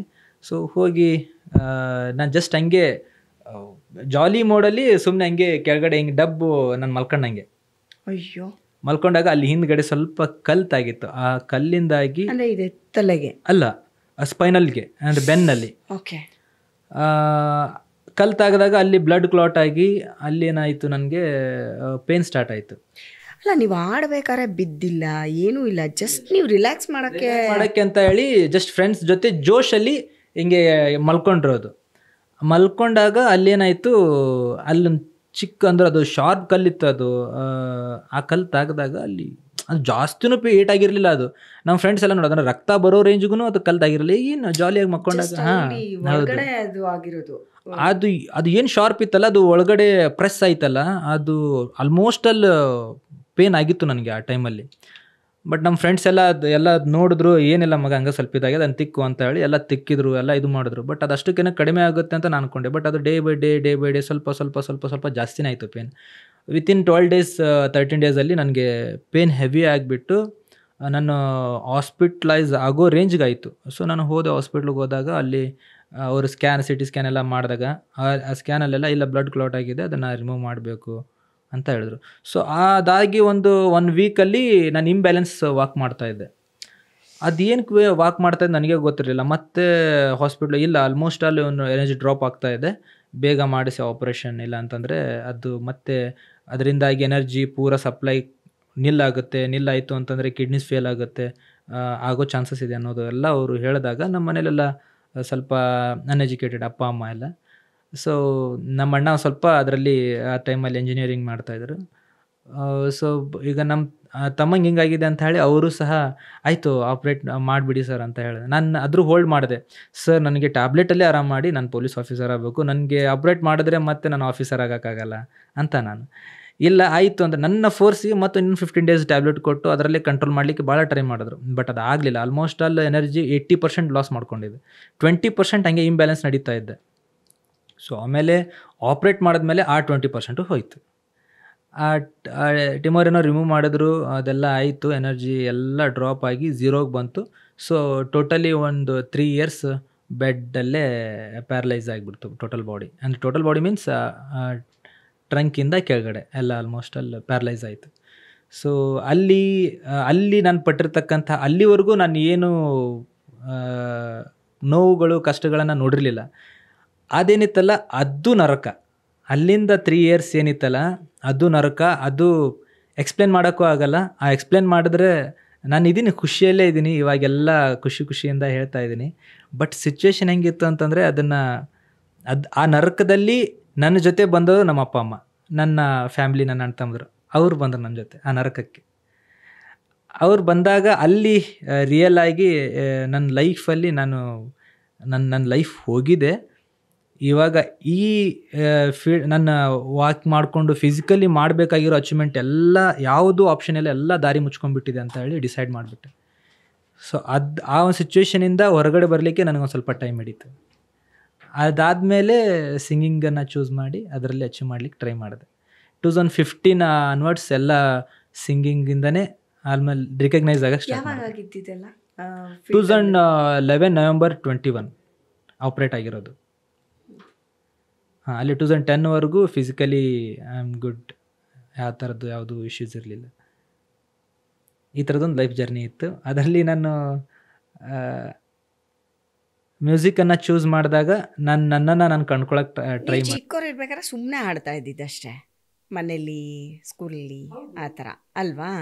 ಬಟ್ ನಿಮ್ಗೆ ಹಿಂಗೆ ಪ್ರೊಫೆಷ್ನಲ್ ಆಗಿ ನಾನು ಸಿಂಗರ್ ಆಗಬೇಕು ಅಂತ ಅನಿಸಿದ್ದು ಅದೊಂದು ಪಾಯಿಂಟ್ ಇರುತ್ತಲ್ವ, ಯಾವುದೋ ಒಂದು ಪಾಯಿಂಟಲ್ಲಿ ನಮಗೆ ಸಿಚುವೇಷನಲ್ಲಿ ನನಗೆ ಫಿಸಿಕಲಿ ನಾನು ಅಚೀವ್ ಮಾಡಬೇಕಾಗಿರೋದು ಎಲ್ಲ ಡೋರ್ಸು ಕ್ಲೋಸ್ ಆದಾಗ, ಸೊ ನನ್ನ ಹತ್ರ ಇರ್ತಕ್ಕಂಥದ್ದು ನಾನು ಕೂತೆ ಮಾಡುವಂಥದ್ದು ಏನು. ಈಗ ನೋಡಿ, ಕೂತು ನಾನು ಏನು ಬೇಕಾದರೂ ಸಿಂಗಿಂಗ್ ಹಾಡ್ಬೋದು, ರೇಂಜ್ ಸಾಂಗ್ ಹಾಡ್ಬೋದು. ಆ್ಯಕ್ಚುಲಿ ನಾನು ಹಾಸ್ಪಿಟಲೈಸ್ ಆದಾಗ ನಾನು ಬೆಡ್ಡಲ್ಲಿ ಇರಬೇಕಾದ್ರೆ ಪಕ್ಕದ ಬೆಡ್ಡಲ್ಲಿ ಮುಕ್ತ ಅಂತ ಹೇಳಿ ಒಬ್ಬರು ಸಿಸ್ಟರ್ ಇದ್ರು. ಸಿಸ್ಟರ್ ಅಂದರೆ ಅಕ್ಕ ಅವರು ಪೇಷಂಟೇ, ಏನಾಗಿತ್ತು ಸೇಮ್ ಅವ್ರಿಗೆ? ಅವ್ರಿಗೂ ಸೇಮ್ ನಮ್ಮ ಥರಾನೇ. ಅವರು ಅಂದರೆ ನನ್ನ ಟೈಮ್ ಪಾಸ್ಗೆ ನಾನು ಏನು ಮಾಡ್ತಾ ಇದ್ದೆ, ಹಾಡ್ತಾ ಇದ್ದೆ. ಸೊ ಆ ಹಾಡುಗಳನ್ನ ಕೇಳ್ತಾ ಕೇಳ್ತಾ ಅವರು ಫುಲ್ ನನ್ನ ಜೊತೆನೆ. ಟೈಮ್ ಪಾಸ್ಗೆ ಹೌದು, ನರ್ಸ್ಗಳೆಲ್ಲ ಅಲ್ಲೆಲ್ಲ ಬಂದು ಕೂರ್ತಾ ಇದ್ರು ನಾನು ಸಿಂಗಿಂಗ್ ಆಡ್ಲಿ ಅಂತ ಹೇಳಿ. ಸೊ ಆ ಟೈಮಲ್ಲೆಲ್ಲ ಅವ್ರು ಅಲ್ಲೇ ನಿಮಗೆ ಆಡಿಯನ್ಸ್ ಇದ್ದಾರೆ ನೋಡಿ, ಅಲ್ಲಿಂದನೇ ಶುರು ಆಗ್ಬಿಟ್ಟಿದೆ. ಅದು ಅವ್ರು ನನಗೆ ಹೇಳ್ತಾ ಇದ್ರು, ನೀನು ಚೆನ್ನಾಗಿ ಆಡ್ತೀಯ ಚೆನ್ನಾಗಿ, ಬಟ್ ನಾನು ಫೋಕಸ್ ಮಾಡಿರಲಿಲ್ಲ. ಬಟ್ ಯಾವಾಗ ನನಗೆಲ್ಲ ಫಿಸಿಕಲಿ ನಾನು ಅಚೀವ್ ಮಾಡಬೇಕಾಗಿರೋ ರೂಟ್ಸ್ ಎಲ್ಲ ಕ್ಲೋಸ್ ಆಯಿತು. ಸೊ ಅವಾಗ ನಾನು ಚೂಸ್ ಮಾಡಬೇಕಾಗಿರೋದು ಒಂದೇ ಒಂದು ದಾರಿ ಸಿಂಗಿಂಗ್ ಇತ್ತು. ಬಟ್ ಅದನ್ನು ನನಗೆ ಐಡೆಂಟಿಫೈ ಮಾಡಲಿಕ್ಕೆ ಅವಕಾಶ ಮಾಡಿಕೊಟ್ಟರೆ ಅವರು 2013-14 ಅವ್ರು ಏನು ಮಾಡಿದ್ರು, ಫೋನ್ ಮಾಡಿ ಚಂದ ಆಡ್ತಿ ನೀನು ಅಭ್ಯಾಸ ಮಾಡು, ಅದ್ರ ಬಗ್ಗೆ ಫೋಕಸ್ ಮಾಡಿ ನೀನು ಹಾಡೋಕ್ಕೆ ಸ್ಟಾರ್ಟ್ ಮಾಡು ಅಂತೇಳಿ ಅವರು ನನ್ನನ್ನು ಇದು ಮಾಡ್ತಾಯಿದ್ರು. ನೋಡಿ ಹೆಂಗಿರುತ್ತೆ ಟರ್ನಿಂಗ್ ಪಾಯಿಂಟ್ಸ್ ಅಂತಂದರೆ ಅಲ್ವಾ. ಅಂದರೆ ಈಗ ಇದೆ, ನಾನು ಹೇಳಿಲ್ಲ ನಮ್ಮ ಫ್ರೆಂಡ್ ಸಭಾ ಅಂತ ಹೇಳಿದ್ನಲ್ಲ, ಈಗ ಅವರು ಎಲ್ಲದರಲ್ಲೂ ನಮ್ಗೆ ಹೆಂಗೆ ಸಪೋರ್ಟ್ ಮಾಡ್ತಾರೆ ಹಾಗೆ ಅವಾಗಲೂ ಸಪೋರ್ಟರ್ಸ್ ಇದ್ರು. ಯಾರೋ ಒಬ್ರು ಬರ್ತಾರಪ್ಪ ಏನೋ ಹಾಗೆ ಅವರು ಆ ಟೈಮಲ್ಲಿ ನನಗೆ ಬಂದರು. ನಮ್ಮ ಮನೇಲೆಲ್ಲ ಹಾಡ್ತೀನಂತ, ಬಟ್ ನಮ್ಮ ಮನೆಯವ್ರ ಮಾತು ನಾವು ಕೇಳಲ್ಲ ಆ ಟೈಮ್, ಆ ಸಿಚುವೇಶನ್ಗೆ. ಬಟ್ ಔಟ್ಸೈಡಿಂದ ಯಾರು ಹೇಳ್ತಾರೆ ಅದು ಜಾಸ್ತಿ ಫೋಕಸ್ ಮಾಡ್ತೀವಿ ನಾವೆಲ್ಲ. ಯಾರೇ ಆಗಲಿ ಫ್ಯಾಮಿಲಿಲಿ ಏನೇ ಹೇಳಿದ್ರು ಅದನ್ನು ತಗೊಳ್ಳಲ್ಲ. ಬಟ್ ಬೇರೆಯವರು ಜಾಸ್ತಿ ನಮಗೆ ಹೇಳಿದಾಗ ಅದು ಜಾಸ್ತಿ ತಲೆಗೆ ಹೋಗ್ಬಿಡುತ್ತೆ. ಸೊ ಅವ್ರು ಹೇಳಿದಾಗ ಹೌದಲ್ಲ ಏನಾರು ಮಾಡಬೇಕಲ್ಲ, ಅದರಲ್ಲೇ ಏನಾರು ಮಾಡಬೇಕು ಅಂತೇಳಿ ಅವಾಗ ಸಿಂಗಿಂಗನ್ನು ಸ್ವಲ್ಪ ಜಾಸ್ತಿ ಫೋಕಸ್ ಮಾಡಲಿಕ್ಕೆ ಕೇಳಲಿಕ್ಕೆ ಸ್ಟಾರ್ಟ್ ಮಾಡಿ, ಆಲ್ಮೋಸ್ಟ್ ಅಲ್ಲಿ ಎಲ್ಲ ಸಾಂಗ್ಗಳ ಬಗ್ಗೆ ಸ್ವಲ್ಪರ ನಾಲೆಜ್ ಇಟ್ಕೊಂಡು ಆ ಸಾಂಗ್ಗಳನ್ನು ಕೇಳಿಕೊಂಡು ಲಿಸ್ಟನ್ನು ಮಾಡ್ತಾ ಹೋದೆ. ಆ ಲಿಸ್ಟ್ ಪ್ರಕಾರನ ಹೋದಾಗ bulk amount of songs list ನನಗೆ ಮೈಂಡಲ್ಲಿ ಕೂತ್ಕೋತು. ಅದಾದಮೇಲೆ ಮ್ಯೂಸಿಕ್ ಸ್ಟಡಿ ಮಾಡಬೇಕಂತ ಅನ್ನಿಸ್ತು. ಮ್ಯೂಸಿಕ್ ಸ್ಟಡಿ ಮಾಡಿ ಜರ್ನಿ ಸ್ಟಾರ್ಟ್ ಮಾಡಿಕೊಂಡೆ. ಈ ಥರ ದೇವ್ರೆ ಹೆಂಗಿರುತ್ತೆ ಅಂದರೆ, ನನಗೆ ಜೋಗಿ ಸರ್ ಯಾವಾಗಲೂ ಹೇಳ್ತಾರೆ ಎಲ್ಲ ತಿರುವುಗಳಲ್ಲೂ ಅಚ್ಚರಿಗಳು ಕಾದಿರಬೇಕು ಅಂತ, ಏನು ರೂಲ್ಸ್ ಇಲ್ಲ ಅಂತ. ಬಟ್ ನಿಮ್ಮ ಟರ್ನಿಂಗ್ ಪಾಯಿಂಟ್ಸ್ ಎಲ್ಲದೂ ಅಚ್ಚರಿಯಿಂದನೇ ಕೂಡಿದೆ. ನನಗೆ ಆಶ್ಚರ್ಯ ಆಗ್ತಿದೆ. ಅಂದರೆ ಒಂದು ಎಷ್ಟೊಂದು ಸತಿ ಅನಿಸುತ್ತೆ ಏನೋ ಒಂದು ಆಗಬೇಕಂತ ಇರುತ್ತೆ ದೇವ್ರದ್ದು, ಒಂದು ಡೆಸ್ಟಿನಿ ಬೇರೆ ಇರುತ್ತೆ. ನಾವು ಆ ರೂಟಲ್ಲಿ ಇರಲ್ಲ. ಆ ರೂಟಿಗೆ ನಮ್ಮನ್ನು ತಳ್ಳಕ್ಕೆ ಏನೆಲ್ಲ ಮಾಡಿಬಿಡುತ್ತೆ ಅಲ್ವಾ ದೇವರು. ನಿಜ, ಅದಂತೂ ನಿಜ. ಆ ಟೈಮಲ್ಲಿ ನಾವು ಸೋಲ್ಬಾರ್ದು. ಕರೆಕ್ಟ್. ನಮ್ಮನ್ನು ನಾವು ಕಾನ್ಫಿಡೆಂಟ್ ಆಗಿ ಇಟ್ಕೊಂಡು ವಿಲ್ ಪವರ್ ಮೇನ್ ಇಂಪಾರ್ಟೆಂಟ್. ಮನಸ್ಸಲ್ಲಿ ನಾವು ಗಟ್ಟಿತನ ಏನು ತಗೋತೀವಲ್ಲ, ವಿಲ್ ಪವರನ್ನು ಕರೆಕ್ಟಾಗಿ ನಾವು ಮೇಂಟೈನ್ ಮಾಡಿಬಿಟ್ರೆ ಆಲ್ಮೋಸ್ಟ್ ಅಲ್ಲಿ ನಾವು ಡೆಸ್ಟಿನಿ ರೀಚ್ ಆಗ್ತೀವಿ ಅಂತ ಹೇಳಿ ನನಗೆ ಕಾನ್ಫಿಡೆಂಟ್ ಇದ್ದರೆ. ನಾನು ನಂಬಿರೋದೇ ನನ್ನ ವಿಲ್ ಪವರನ್ನು. ಇವತ್ತಿಗೂ ಎಂಥದ್ದೇ ಸಿಂಗರ್ ಬರಲಿ, ಎಂಥದ್ದೇ ಮನುಷ್ಯ ಬರಲಿ, ಎಂಥದ್ದೇ ವ್ಯಕ್ತಿ ಬರಲಿ, ಬಟ್ ಅವ್ರ ಎದುರುಗಡೆ ನಾನು ನನ್ನ ವೀಕ್ನೆಸ್ಸನ್ನು ನಾನು ಹೇಳ್ಕೊಳ್ಳೋದೇ ಇಲ್ಲ, ನನ್ನ ವೀಕ್ನೆಸ್ಸನ್ನು ತೋರಿಸ್ಕೊಳ್ಳೋದಿಲ್ಲ. ಪೇನ್ ಇರುತ್ತೆ, ಎಷ್ಟೋ ಡೇ ಆ್ಯಂಡ್ ನೈಟ್ ಶೋಸ್ ಇರುತ್ತೆ, ಊಟ ಮಾಡಿರಲ್ಲ, ನಿದ್ದೆ ಮಾಡಿರಲ್ಲ, ಬಟ್ ಒಂದೊಂದು ಸಾರಿ 4 to 5 hours ಬರೀ ನಿಂತಿರ್ತೀವಿ. ಅಂಥ ಸಿಚುವೇಷನಲ್ಲೆಲ್ಲ ಪೇನ್ ಆಗ್ತಾ ಇರುತ್ತೆ, ಬಟ್ ಒಂದು ಸ್ವಲ್ಪನೂ ಎಲ್ಲೂ ತೋರಿಸ್ಕೊಳ್ಳಲ್ಲ. ಬಟ್ ಆ ಥರದ ಮೈಂಡ್ ಸೆಟಪ್ ನನಗೆ ಬಂದುಬಿಟ್ಟಿದೆ. ಸೊ ಹಾಗಾಗಿ ಆ ಕೆಲವೊಂದು ಸಿಚುವೇಷನಲ್ಲಿ ಕಲ್ಲು ಮನಸ್ಥಿತಿ ಅಂತ ಹೇಳ್ತಾರಲ್ಲ, ಆ ಥರ ಹುಟ್ಕೊಂಡ್ಬಿಟ್ಟಿರುತ್ತೆ. ಕೆಲವೊಂದು ಪೇನು, ಕೆಲವೊಂದು ದುಃಖ ಅಂತ ಬಂದಾಗ ಅಷ್ಟು ಜಲ್ದಿ ಸೋಲಲ್ಲ. ಏನಕ್ಕಂತಂದರೆ ಅದನ್ನು ಫೇಸ್ ಮಾಡಿರ್ತೀವಲ್ಲ, ಆ ಫೇಸ್ ಮಾಡಿದಾಗ ಈಗ ಬರೋ ಕೆಲವೊಂದು ಸಿಚುವೇಶನ್ ಇರ್ತದೆ, ದುಃಖ ಆಗಿರ್ಬೋದು, ಕಷ್ಟ ಆಗಿರ್ಬೋದು, ಅದೇನೇನೋ ಬರ್ತಾ ಇರುತ್ತೆ. ಆ ಸಿಚುವೇಶನ್ಸ್ ನಮಗೆ ಕಂಡೇ ಬರಲ್ಲ. ಏನಕ್ಕೆ ಬರಲ್ಲ ಅಂತಂದರೆ ಅದು ಆ ಥರದ ಪೇನ್ ಮುಂದೆ ಏನು ಮಹಾ ಆ ಥರದ ಫೀರ್ ಬಂದ್ಬಿಡುತ್ತೆ. ಸೊ ಆ ಥರ ಗಟ್ಟಿ ಮನಸ್ಥಿತಿ ಆ ಸಿಚುವೇಶನ್ ಫೇಸ್ ಮಾಡಿದ್ರೆ ಬಂದ್ಬಿಡುತ್ತೆ. ಇನ್ನು ತುಂಬ ಸಾಧಿಸ್ತೀರಾ ನೀವು, ಭಾಳ ಬಾಳಿಕೆ ಬರ್ತೀರಾ ನೀವು. ಮೈಂಡಲ್ಲಿ ಇದೆ ಆಲ್ಮೋಸ್ಟ್ ಅಲ್ಲಿ. ಯಾಕಂತಂದರೆ ನಾನು ವಿನ್ ಆಗಿ 5 year ಕಂಪ್ಲೀಟ್ ಆಯಿತು. ಸೊ ಇವಾಗಲೂ ನಾವು ಫ್ರೆಶರ್ ಏನು ಬಂದು 30 daysಲ್ಲಿ 1 monthಲ್ಲಿ ಇವೆಂಟ್ಸ್ ಮಾಡ್ತಾರೆ. ಅದರಲ್ಲಿ ಕೆಲವೊಂದು ಸರಿ 15-20 ಇವೆಂಟ್ಸ್ ಎಲ್ಲ ಅವ್ರು ಮಾಡ್ತಾರೆ. ಬಟ್ ನಾನು ಇವಾಗಲೂ ರನ್ನಿಂಗಲ್ಲಿ 20-25 ಇವೆಂಟ್ಸ್ ಮಾಡ್ತೀನಿ. ಇನ್ನು ಸಮ್ ಸೀಸನಲ್ಲೇ ಆಲ್ಮೋಸ್ಟ್ ಅಲ್ಲಿ ದಿನಕ್ಕೆ 2 ಕಾರ್ಯಕ್ರಮಗಳನ್ನು ಮಾಡ್ತೀನಿ. ಆ ಥರ ಈ ಥರ ಸಿಚುವೇಶನ್ ಆಗಿ ಸೊ ಅಲ್ಲಿಂದ ಇಲ್ಲಿವರೆಗೂ ಆಲ್ಮೋಸ್ಟ್ ಅಲ್ಲಿ 2500 ಶೋಸನ್ನು, ಸ್ಟೇಜ್ಗಳನ್ನು ಮಾಡಿದ್ದೀನಿ. ಸೂಪರ್. ಅಷ್ಟು ವೇದಿಕೆಗಳ. ಈಗ ನೀವು ಆ್ಯಕ್ಚುಲಿ ಯಾರು ಒರಿಜಿನಲ್ ಟ್ರ್ಯಾಕ್ ಹಾಡಕ್ಕೆ ಕರೆದ್ರು ನಿಮಗೆ ಟೈಮ್ ಇಲ್ಲ, ಆ ಲೆವೆಲ್ಗೆ ನೀವು ಬ್ಯುಸಿ ಇದ್ದೀರಾ. ಬ್ಯುಸಿ ಅಂತೂ ಇದ್ದೀನಿ, ಬಟ್ ಏನಂತಂದ್ರೆ ಒಂದು ಫೀಲ್ ಇದೆ, ಅದು ನನ್ನಿಂದ ಒಂದು ಏನೋ ಜನಕ್ಕೆ ಸಿಗ್ತಾ ಇದೆ ಅಂತಂದರೆ ಅದನ್ನೇ ನಾವು ಬೂಸ್ಟ್ ಮಾಡ್ತಾ ಇರೋಣ, ಅದನ್ನೇ ನಾವು ಜನಕ್ಕೆ ಕೊಡ್ತಾ ಇರೋಣ ಅನ್ನೋದೊಂದು ಕಾನ್ಫಿಡೆನ್ಸ್ ಇದೆ. ಈ ಕನ್ನಡದ ಕೋಗಿಲೆ ಓಕೆ ನಿಮ್ಗೊಂದು ಹೊಸ ದಿಕ್ಕನ್ನು ತೋರಿಸಿದಂಥ ಶೋ. ಬಟ್ ಈಗ ಅದಕ್ಕೆ ಮುಂಚೆ ಅದಾದಮೇಲೆ ಅನ್ನೋದು ಎರಡು ಬರುತ್ತೆ. ಕ್ರಿಸ್ತಪೂರ್ವ ಕ್ರಿಸ್ತಶಕ ಅಂತೀವಲ್ಲ, ಹಂಗೆ ಬಿಫೋರು ಆಫ್ಟರು ಬಂದ್ಬಿಡುತ್ತೆ. ನಿಮಗೆ ಈ ಕನ್ನಡದ ಕೋಗಿಲೆ ನಿಜವಾಗ್ಲೂ ರೆಡ್ ಕಾರ್ಪೆಟ್ ಆಯಿತಾ, ಅಥವಾ ತುಂಬ ಎಡ್ಕೊಂಡು ಬಿತ್ಕೊಂಡು ಎತ್ಕೊಂಡು ಅಲ್ಲಿ ಹೋಗಿ ರೀಚ್ ಆದ್ರ? ಆ ಜರ್ನಿನ ನನ್ನ ಜೊತೆ ಶೇರ್ ಮಾಡ್ಬೋದಾ? ಆ್ಯಕ್ಚುಲಿ ಕನ್ನಡ ಕೋಗಿಲೆ ನಾನು ಸೆಲೆಕ್ಟ್ ಆದವನೇ ಅಲ್ಲ. ನನಗೆ ಆ್ಯಕ್ಚುಲಿ ಏನು ಮಾಡಿದ್ರು, ಅವರು ರಿಜೆಕ್ಟ್ ಮಾಡಿದ್ರು ಕನ್ನಡ ಕೋಗಿಲೆ ರಿಯಾಲಿಟಿ ಶೋ ಆಡಿಷನಲ್ಲಿ. ಅಂದರೆ ಡಿಸ್ಟ್ರಿಕ್ಟ್ ವೈಸ್ ಆಡಿಷನ್ ಮಾಡ್ತಾರಲ್ಲ, ಅಲ್ಲಿ ರಿಜೆಕ್ಟ್ ಆಗಿದ್ದೆ ನಾನು. ಓಕೆ. ಈ ಕನ್ನಡ ಕೋಗಿಲೆ ನನ್ನ ಲೈಫಲ್ಲಿ ಹೆಂಗೆ ಬಂತು ಅನ್ನೋದೇ ಒಂದು ದೊಡ್ಡ ಒಂದು ಟಾಸ್ಕ್ ಆಗಿತ್ತು ನನಗೆ. ಯಾಕಂದ್ರೆ ನಾನು ಆಲ್ಮೋಸ್ಟ್ ಸ್ಟ್ರಗಲ್ ಮಾಡ್ತಾನೆ ಇದ್ದೆ 2015ಇಂದ. ಸರಿಗಮಪ ಆಡಿಷನ್ಸು, ಕನ್ನಡ ಕೋಗಿಲೆ ಆಡಿಷನ್ಸ್ ಎಲ್ಲ ಕೊಡ್ತಾನೆ ಇದ್ದೆ. ಲಾಸ್ಟ್ ಮೂಮೆಂಟಲ್ಲಿ ಸರಿಗಮಪ ಸೆಲೆಕ್ಟ್ ಆದೆ ನಾನು, ನಮ್ಮ ಹನುಮಂತು, ನಮ್ಮ ಹಾವೇರಿ ಡಿಸ್ಟಿಕ್ ಹನುಮಂತು ಇಬ್ಬರು ಇದ್ವಿ. ಅವನು ಸೆಲೆಕ್ಟ್ ಆದ, ನಾನು ಸೆಲೆಕ್ಟ್ ಆದೆ.